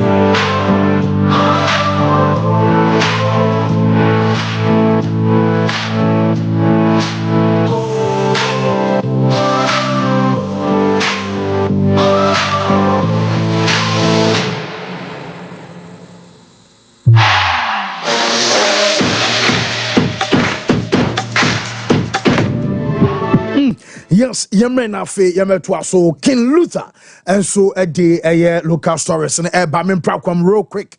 Now Kolon Ghana Limited a China for Nubina and a ma and a fin yani hini a day ayen roy and so a diabel no bag Ghanaian market and a sonyene oko pharmaceutical shops and a fee herbal shops in ma won sa ebekabi China phone roy. You were dread fan say Mr. Kio into Sawaya Bema who slow erection who low libido sisienimo when you severe pains and so my journal Mr. Q and a babwadian or pure man. I just say, oh, the bunny and I want to be qua. What journal Mr. Q and a babwow. Araba Bazin tablet, I am Medro Tatashin Tibema. Oh, you want draw tone running on a yard to be more bano. Sanse, I was so banos on the bosom and swan. Newcastle be at Teninka. I was say irregular menstrual flow, any dear. And I say, oh, say free now come a fee. Menstrual disorders. I will say, Jai, I want something in I was say a back my fee, say or burning ya tinka won't pem debi on a bemeshama. A yaw and I would tia wadrono, a Araba Bazin tablet and a Beman so Jonsa, Yana Bemo Mashu, and we yaw Yaoti Yawa, a drono, a Hunchu capsules, a babwow, Amaso Wasabo prostate, and so on by. But Marian so be pebi and so ato 0244 275429 and a 0206 271016. Fibo Ventures omo at the Ashford Princess nimi enu ayen kwadane dia yawo Ashford Evidence, Ashford Friendly Galaxy and afi evidence ni nyina no aye toothbrushes are Fibo at the aba yawo Afri Fresh herbal toothpaste eno de fabi chew si anopa fabi brush your teeth enwumre boawo esiesie wonum emonum ehwam kama erewra sentem ema leftovers ni nyina no enso from basa minute ni nyina na akwakwa hya wo sentem ko ema wonum ehwam sanoma nyina hye ose na akwakwa pro na dike na afi edenka ebo onum make us wo fa kisses anadwo wo fa bi anopa wi anwumre wo kasa nipam enso awo taxi ma afi nipam a chese ne e kan se wo kasa nipa ho awo school mu group studies ni nyina no obehia Fibo Ventures omo toothbrushes any paste ni bi na afi eno so adi wakagina mu kama udrupo segol na dodo bia wo pe bia no wo benya 0535 452263. Now in Perifon and you so more Juma you to know between the ages of 15 equasi 35 years and a year Ghana grows a Juma ewo chrome way a Mastercard Foundation and the Springboard Roadshow Foundation and a Limehouse and a womo at Dubai na agriculture, agribusiness, technical, vocational skills ni nyina no akwenya ewo ho aduma yanka sebe more guidance yabe mo ntete amonya wonsan wo aduma serebia enche bia no wonsan so betimi akwa no emo bi nsero da bia nipa benya na nka wo sere ana wadi nei emane masa oyo ba na so ye bema youth enko dia we eye chance ema fa won hjem ne nya aduma enso eye frem panfo no I was 030825 5775 na John Sano Jumia Montete and Namon Sudo Berry Akukona me kama pa Boris Bino no mediation fridge him a baku kwana life come as a PS and why no say in P on side assist to no so just no the Enshadam fee na editamusa and then I'm so Boris Bia my tomb was a chama kasia pa ati me ye miliki e wo fi no asanka local unya why you fanti doc no kwa ti de wonu amu na munsuo no chi Gary no odi so share ebia Gary fufuo no bisa na ayi twan esa na koyi pa Boris B there aye halal we to na berry because halal ye nyansi dan na ye me masa da be so se ansa no dan de asanka local wo ja oni ai wo ja fie ni nyina be wie kra David fie no kwa wo krom sam penti David Eti Boris B the full chicken out pa benya chicken wings and afa kokon no part bi out bia no aye Boris B chicken Bantama High Street on press bi sorry dia nim hwe Poku trading ewa duna fe Santase runabout on Unity Iron so edi enim hwe 0544444453 na chase Boris B and so enyo so mo mbesa mo kwama no ne kwaye adwuma school for no so mbesa mo ko scholarship ni nyina no aye express group adaroma was visa or J amount ticketing so mbesa ko Canada US UK Australia fe New Zealand and Germany baby abesa ko bia no and so aye express group and so adaroma Kumasi a wo mo ewa safo labor runabout afen crying Kaneshi first light and afe tema community aye 18 lashebi Goy filling station omo ben ho na jeba kokwa no say aye otana requirement ni nyina no express group empede for na beboa from our 0249000448 and I say 0555550067 Luther say be fine here oh fancy nyame adom na so be fine na na so mo so mo tata oh Michael Jinaha and so what but no crane nyame anim ni mo show you so nyina obi abusuafo tie me a omo nkasa nkire mo omunya odi mu ntintiman enkankare Shadrack na Shadrack de o Shadrack ma audio no efra manten ba no ma audio no Shadrack ma most intro by intro o producer na me na me me presentation and I'm say your special intro song for Luther for local also here Dabi na mobile mama intro song where a decision from the production unit yes special intro song for Luther obey local na sisi eno ane be bama no why enti yanko Shadrack yanko akwa Kristo so yanko oh the nyame timi ye on sa fa nyumene ma hey nyame ho I would say the atiane say when be gene tata de na wrem e wo local news presentation nim o say the number and them eba hey adey na o see me audio no way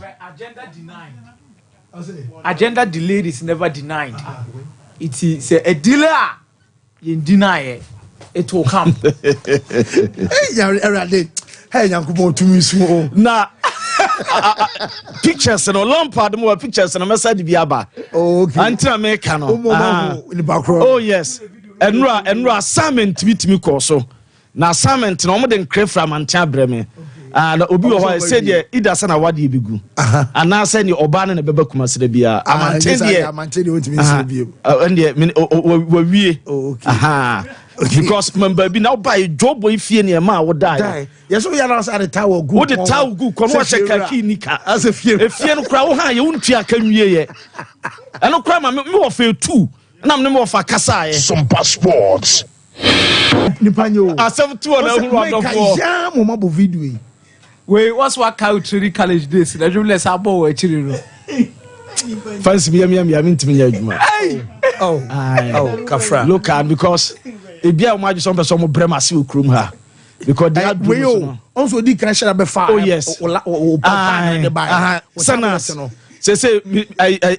apostle ba production team now we are local team na asenya dwuma team ni bi nya dwuma no kra ne ba so de wona ba present and so team ni pa na nya because obia wa ahase oh yes being a musician and being recognized in Ghana enye easy what now there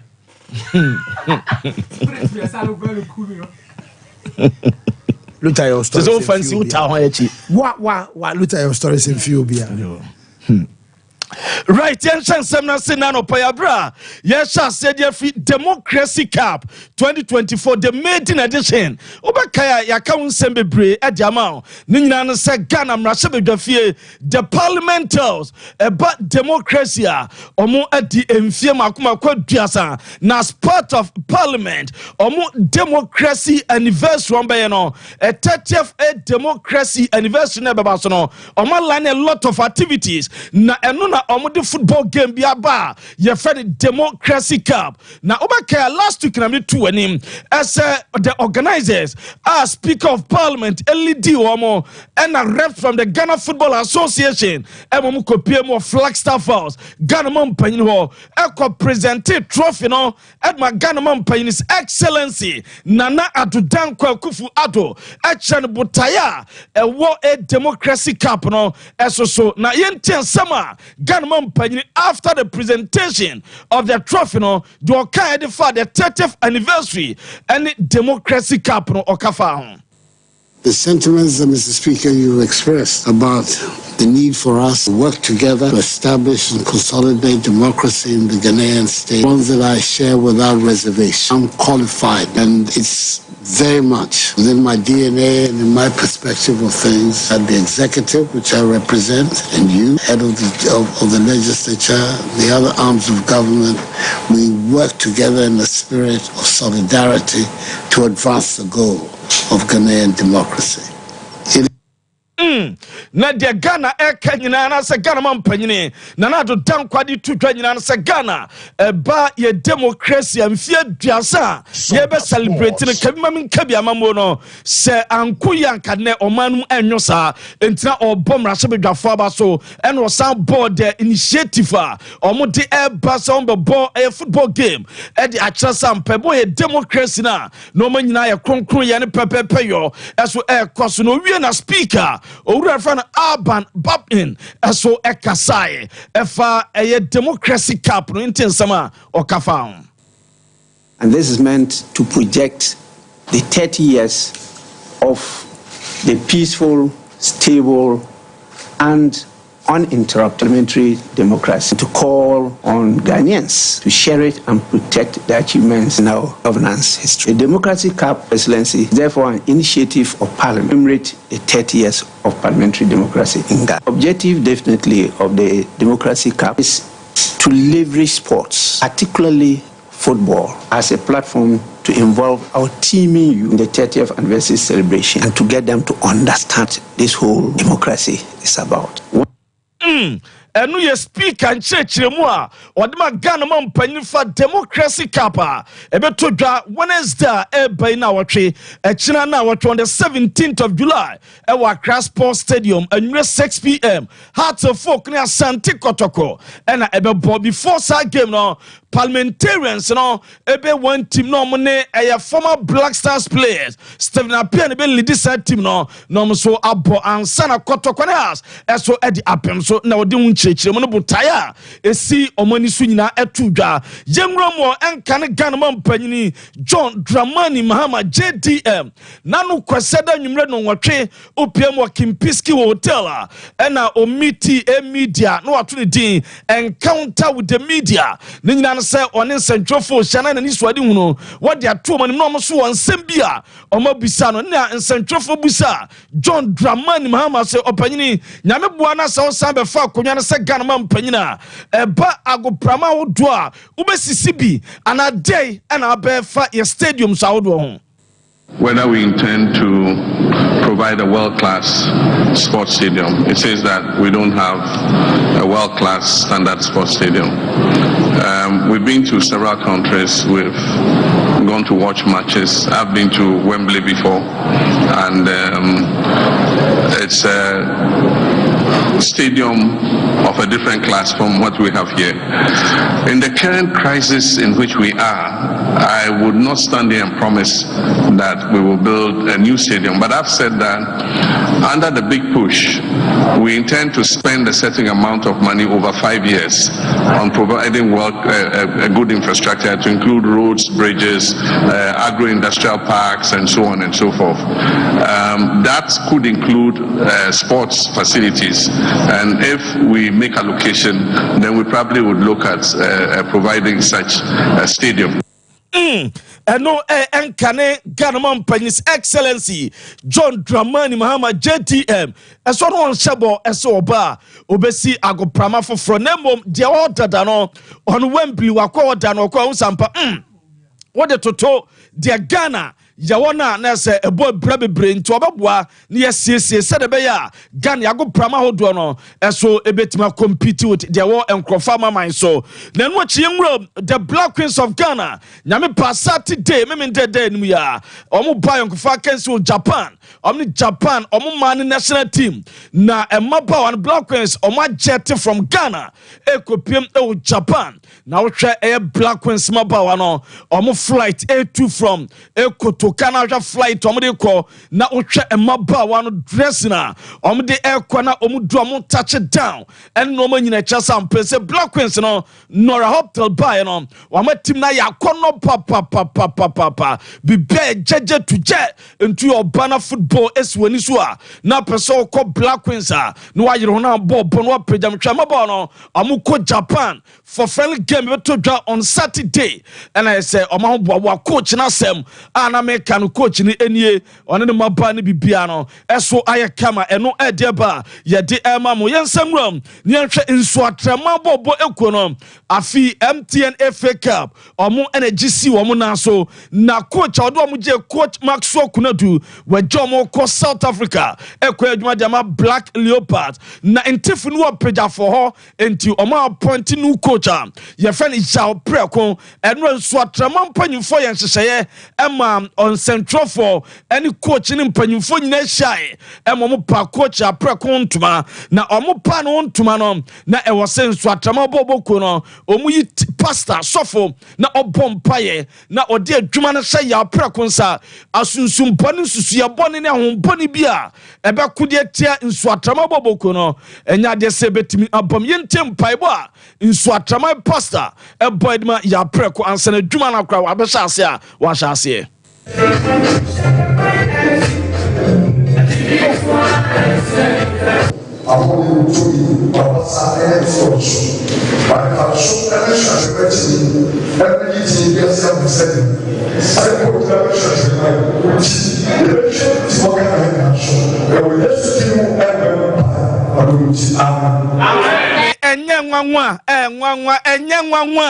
ni nyina no se hwe ye di so atrama jesi na hye no na ye di adwuma no man se de wona aba be ye adwuma no ye nten sama Jao Preko new head coach Edmund so atrama boboko no editu dwa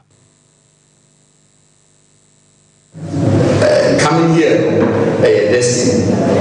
destiny and I believe with Maxwell from picking the team from nowhere and start we have to so what the pressure being us and the supporters the technical team and everybody because they say yeah Barbara me remember police go dinner and everybody say so man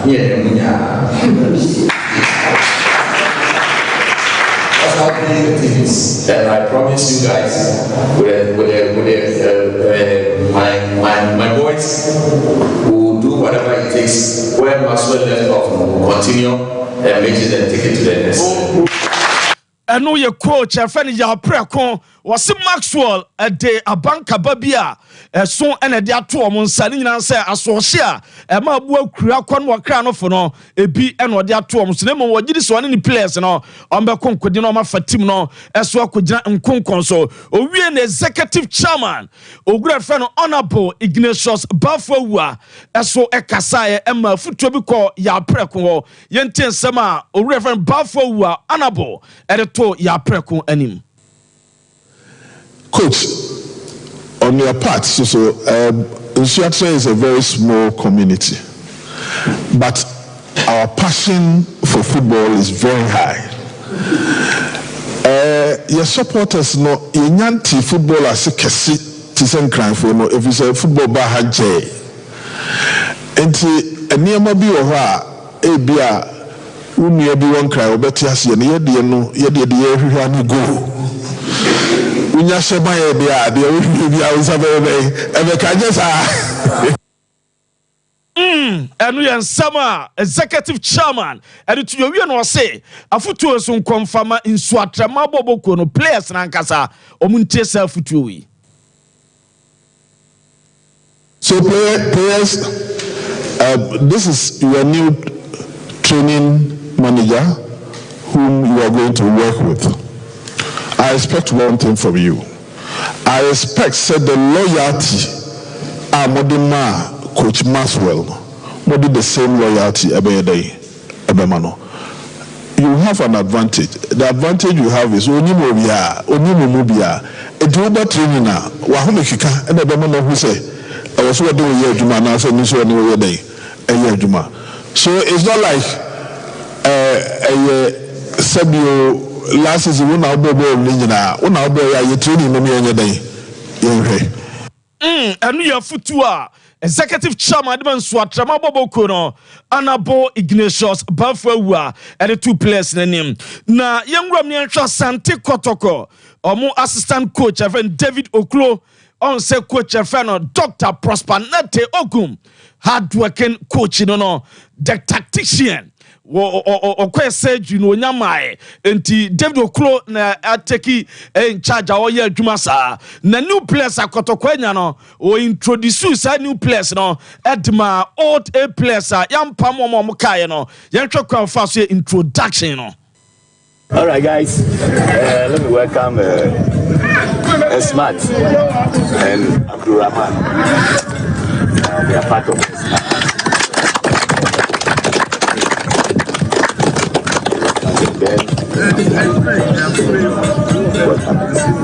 Okay, Abdurrahman and Esman.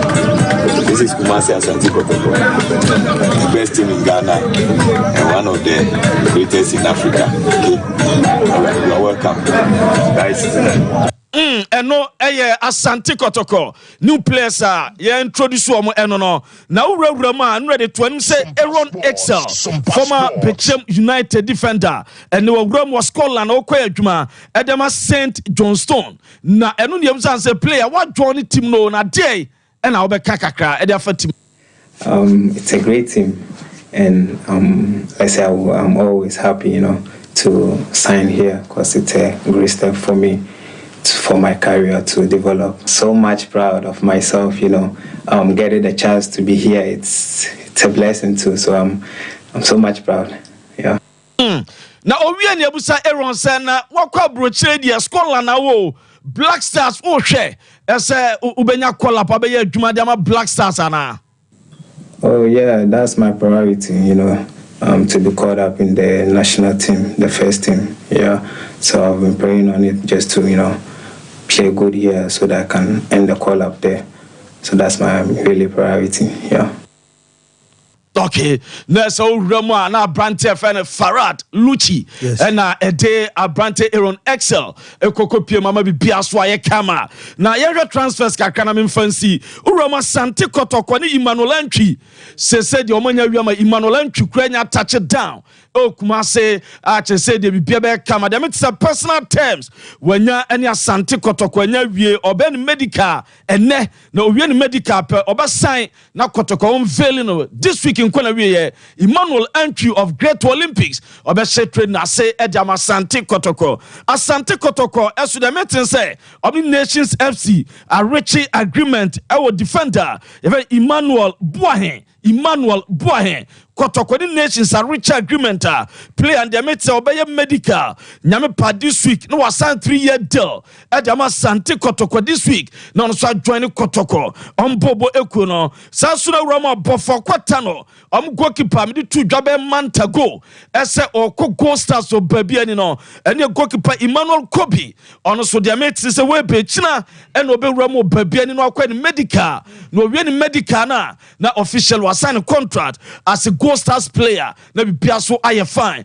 eno e de ete na ebra no kro na mum fanto anim say eye newly promoted Ghana Premier League side Vision FC so aso pre-season ase omani abre papa so petam kwekwe sembia na matu makau bia nti omashe pre-season ase 10 say bibia be kam nti anyina so na nsama odu a ye boabo ano ne anopa full time dwumadie so no yemfa ensia fancy mame fancy wa ne mum mame nya birthday na me sorry me ba cho Shadrack fa eye sister no eto so e mame pa Sompa Sports birthday no enko ema eye Mrs Josephine Nyameke Mrs Josephine Nyameke wankasa ukuna oye DSP Prince Ousu appear ankafo Anes prison and we say my happy birthday nyamisha no want to nkwanam emfa ema Oh, Mate, me da say Mumbre na fe nyane kakra na Reverend Evangelist Lord Kenya Papa and so ye nyame ya duma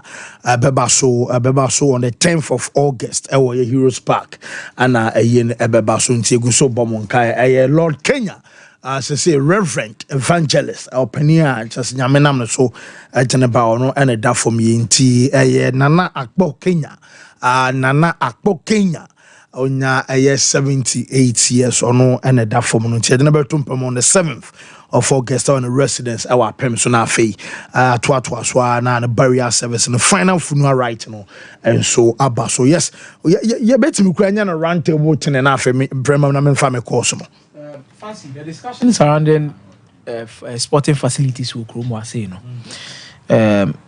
ade ohia Ghanaians ba. I'm not totally sold on political views when it comes to sporting infrastructure, so say, because Sebi, and when we be painting our boss, one in the be diagram way in any aton chain. Even when it comes to the quality of astroturfs, I in Kuruma say, fancy there are questions about it. Ali Babo Mediama. Omo chini pitch kwa astroturf so astroturf crowd almost who be crowd almost and astroturf ben ye no kroma say no so man no mahwe no mo say debi they toss me no the existing ones we have we can't even maintain it, not to even talk about say there is hope see betimi dey see fufuro. In question the argument of building a new stadium, fancy, the Wahona atete upon some no. The roadmap and the plans to modernize such stadiums no, it is say, feasible. The shape and the standard of the stadium we have. Oka se renovate here. Last time, Mike, I bet na near din komobi about Legon Stadium. Renovation, the amount of money you call Legon Stadium, but you raise another argument. I want to say stadium you old is now renovated. Sometimes the prices in your manner. I was say shame to replace some of the things now. Sending they also the upgrade. You know, prices in the left. Actually, said the we be half for a sinina. Second D stadium Ayede. Tamale Sports Stadium Ayede. The problem was, you bet me as hard way now, but we are not even ready to hold people who are handling these particular things responsible for certain things that they are doing. In terms of handling the various stadiums, a huge problem.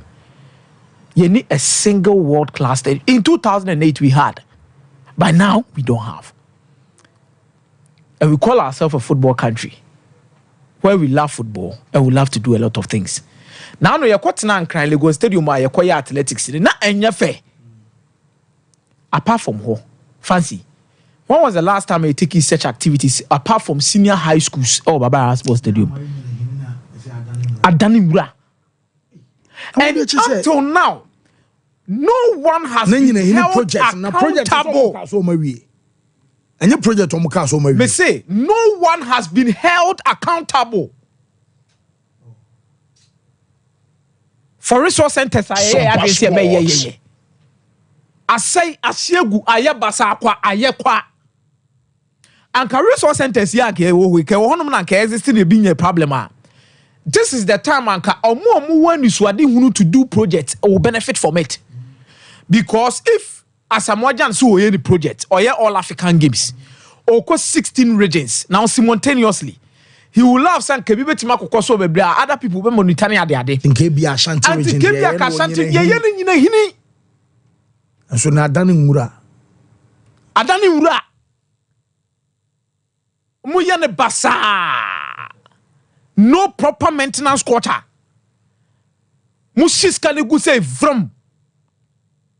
And you think people are going to have hope? It's just unfortunate. Say, now sometimes the political terrain of how these situations and decisions are taken at some point in time, it affected at the Kodia Ghana Fosika as taxpayers here. Kromano, Obeka na nipanasa politicize yateno. The thing is, as will be full say, or your proper NPP and our proper NDC, proper 111P, a channel. Most of Munya Capre. And fancy, these things they do, and the foresight of how we want our various things to be. They be a mic more bremwa club like Sompa Sports. Na careful fine na FIFA fine na when you say because can be to a free system nim crash so more computerized than physical. So clubs have been trained and prepared for the new phase. Once I catch us club licensing progressive year after year. You share improvement in the way then I upgraded the level they are calling him. So it is more computerized and less risk. But the issue of Kumia Kano will feed into what I want to say. The president Nekasa not or something about stadium. Say according to Nipo Bisa question, that is Sadiq Adams Anamiba. Say Kiebenya National Stadium. Anki Bedi Agroti said Wembley na. I don't think we are matured as a people for that yet. And more reasons in here. Dear one, how well have we maintained it and then efficiently or properly used it? And the culture as is still it is different from the UK. Inti yewo ebi out the quakra. But man for baby so argument say Kumasi is a traditional home of the Black Stars. In Tiabasa National Stadium no be see. And as a woo si sua. Kasa bebe cheni edian. So who kasa woo si National Stadium na. Other regions might also feel marginalized, especially depending on baby CAC. Rather, what needs to be done a equitable distribution of sporting facilities across the various regions. Now, as a Osha region crow, the omunim ye pano, you do it for them. Just as we say, ebi abukum a here football pitch. What they need a boxing gyms, emporiums or rings, na omudie diomo because they are particular about that sport. Oko ebia certain areas of a central region, what do they need? They will need training facilities with tartan tracks. And you making sure say across every nook and cranny, bebia Ghana ya share ne trekoko drubiano. Ya share a good deal kosu owa ede ni monyam kese ni sika every o mine na ya hwe ni aye omoso de ede amomo. And then again, there needs to be a major sporting infrastructure drive. Sompa Sports. The already established sporting facilities are a say a stadium, youth resource centers, say a dieno. Yeshemukina. So for instance, Esipon, I keep on saying this, ye stadium no. Hotel on the way in our more. Shopping centers and then office spaces can we sit down and then plan the completion and the redevelopment of a stadium facility like Esipon? Can we engage industry players in secondary takrade? Say ebia your original offices were ebia yedada. Can you relocate original office to the stadium? Occupy the space, say rent na obetuya utuya. So that yen see stadium ni we na kwa say yen fam bobo nti enye ska. But rather we can drive economic activities there. Betimi raise ska, ye betimi dia bo stadium ne ho bra. Baba Yara, it needs a major redevelopment. Stadium no CCAT no Baba Yara to me. It is an outdated stadium, excuse me. Okay. The Baba Yara plan, the years redevelopment, and it was for 2008. Fancy. 2008, DBC 2024, how many years? Arithmetics anyway, 16 years. 16 years means that you see Baba Yara, the Berlin Stadium, the Allianz Arena, anyway, before so more prepare for the World Cup in 2006. Omokrano, they have done redevelopment into my remodulo stadia. How about us? Yakechre. So we need to close the gap. Space ne gap na. Omo muwe nim no modiamaye no fancy. It is looking like we are behind them by 50 years. I will see a closest gap no, and that will need the major infrastructural driver. Any government that comes to power should push. Now you making sure say before we think about a luxury of a national sports stadium. I don't think so no beboa. Fans in sound there Mr. Bodu ne akomya kanina but there ya no say adie bia ya start ya Ghana for ne Sompa sports but bedroom revenue you be san ba be de ka wa chiri because of her football start AFCON ye boy teams ye ball Africa normal one ye nei o hwehwe sa no mani mu ni na Ghana ya ka chiri.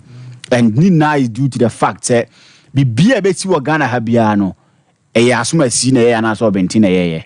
So Asuma Sina, dear Yanko, or Bentina de Yamanenko. How on earth, Nabaka Chairman said, what to seek out Gumpasa who see various youth centers? We quite a first near who say, yes, say a government A and a government B by no one to us. But already the same government A no power.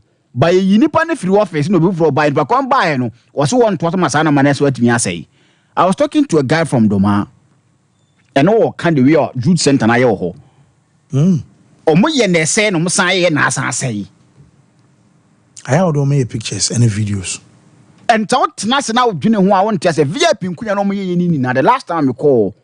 Nani na I say. And you know India no crime who be na no yana Kuya cry Yimbiano Bian Quatana so no.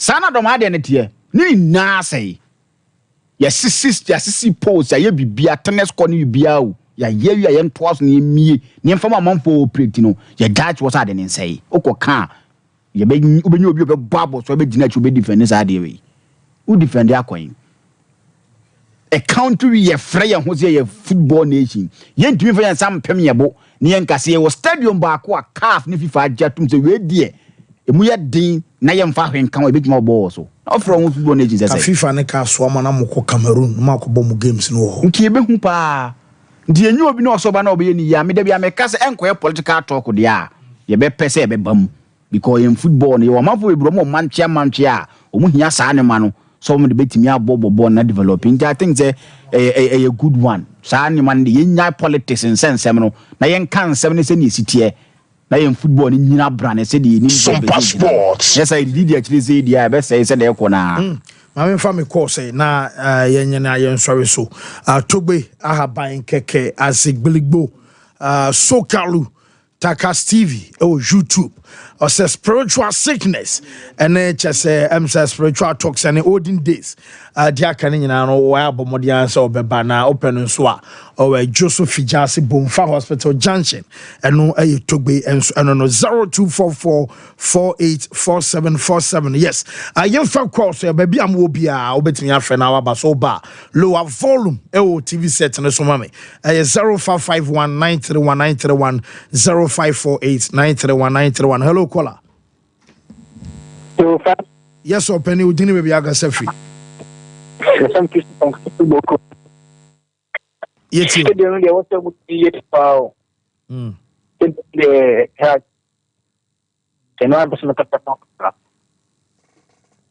Oh.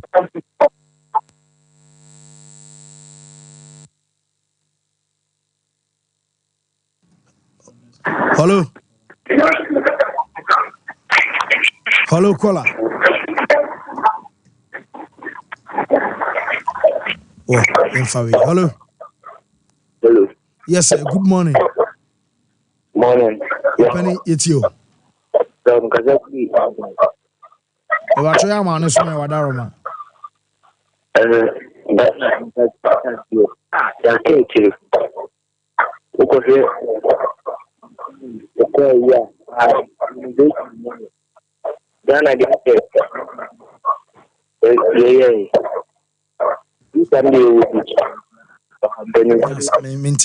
Mintivi. Hello. Hello. Hello. Hello. Hello. Yes, sir. Good morning. Good morning. Penny, it's you. Hello. Good morning. Penny, it's you. Okay.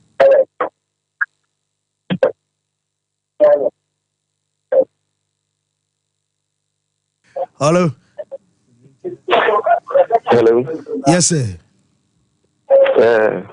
But on the service went back when it's one. The cancer Kakrafa, the mine group, back and so. Oh, what's it you? Okay. The back can say, the present for when you almost say, last season, to say, the mine Kromu Division 2, laying your pack and family, you say for one pack. Na pack the way say. Pack of them could be if you need to say, a fake that they are pro movie. If you are from Omunya who be been found, Omuja Division 2 to ma it be 6 months for a copy. Takran son almost have starting to Omuti will be 3 days, no more 2 days, no more. No much is every more fast, no much is in for. Never need the angels or qualify or qualify. Yes, someone can be my. Okay, Mate. Hello. Hello. Yes, sir. Penny Ferry. And by joy, a family care for me, I just feel good to happen. Okay. By joy, Ghana, Yan Thomas, I be a radio phone. Yan Tom And I live in Yan Tom. I was a break Ghana. The idea of break through the wall. I so happy birthday to Mrs. Ruthie Murphy. We are Jumo Immigration Office. We are immigration officer from her husband, Mr. Murphy, and I say, Yama show Awadapa. Happy birthday going out to Divine Glory Onyame Asida from Poma. Oko School, Anglo Good Ashanti School, or Boise, or Father. Mr. Murphy, CEO of the RMM Consult, and I say, Yama show happy birthday. And also going out to Barbara Akosuya Boat. A.K. Akosuya Dadaba, Mrs. ADB, Cape Coast. And Barbara, and birthday, happy birthday, Amau. Happy birthday to Akosuya Princess, we a final year student, a year Twasi SHS from DJ Big Star, and I say, we show a year happy birthday. I face Samuel Nana Amunu, and Nana serious and no biology teacher, our Dujan SHS, and birthday. Happy birthday, and so Kwamanyame and Tretra Washim now Manioma, and so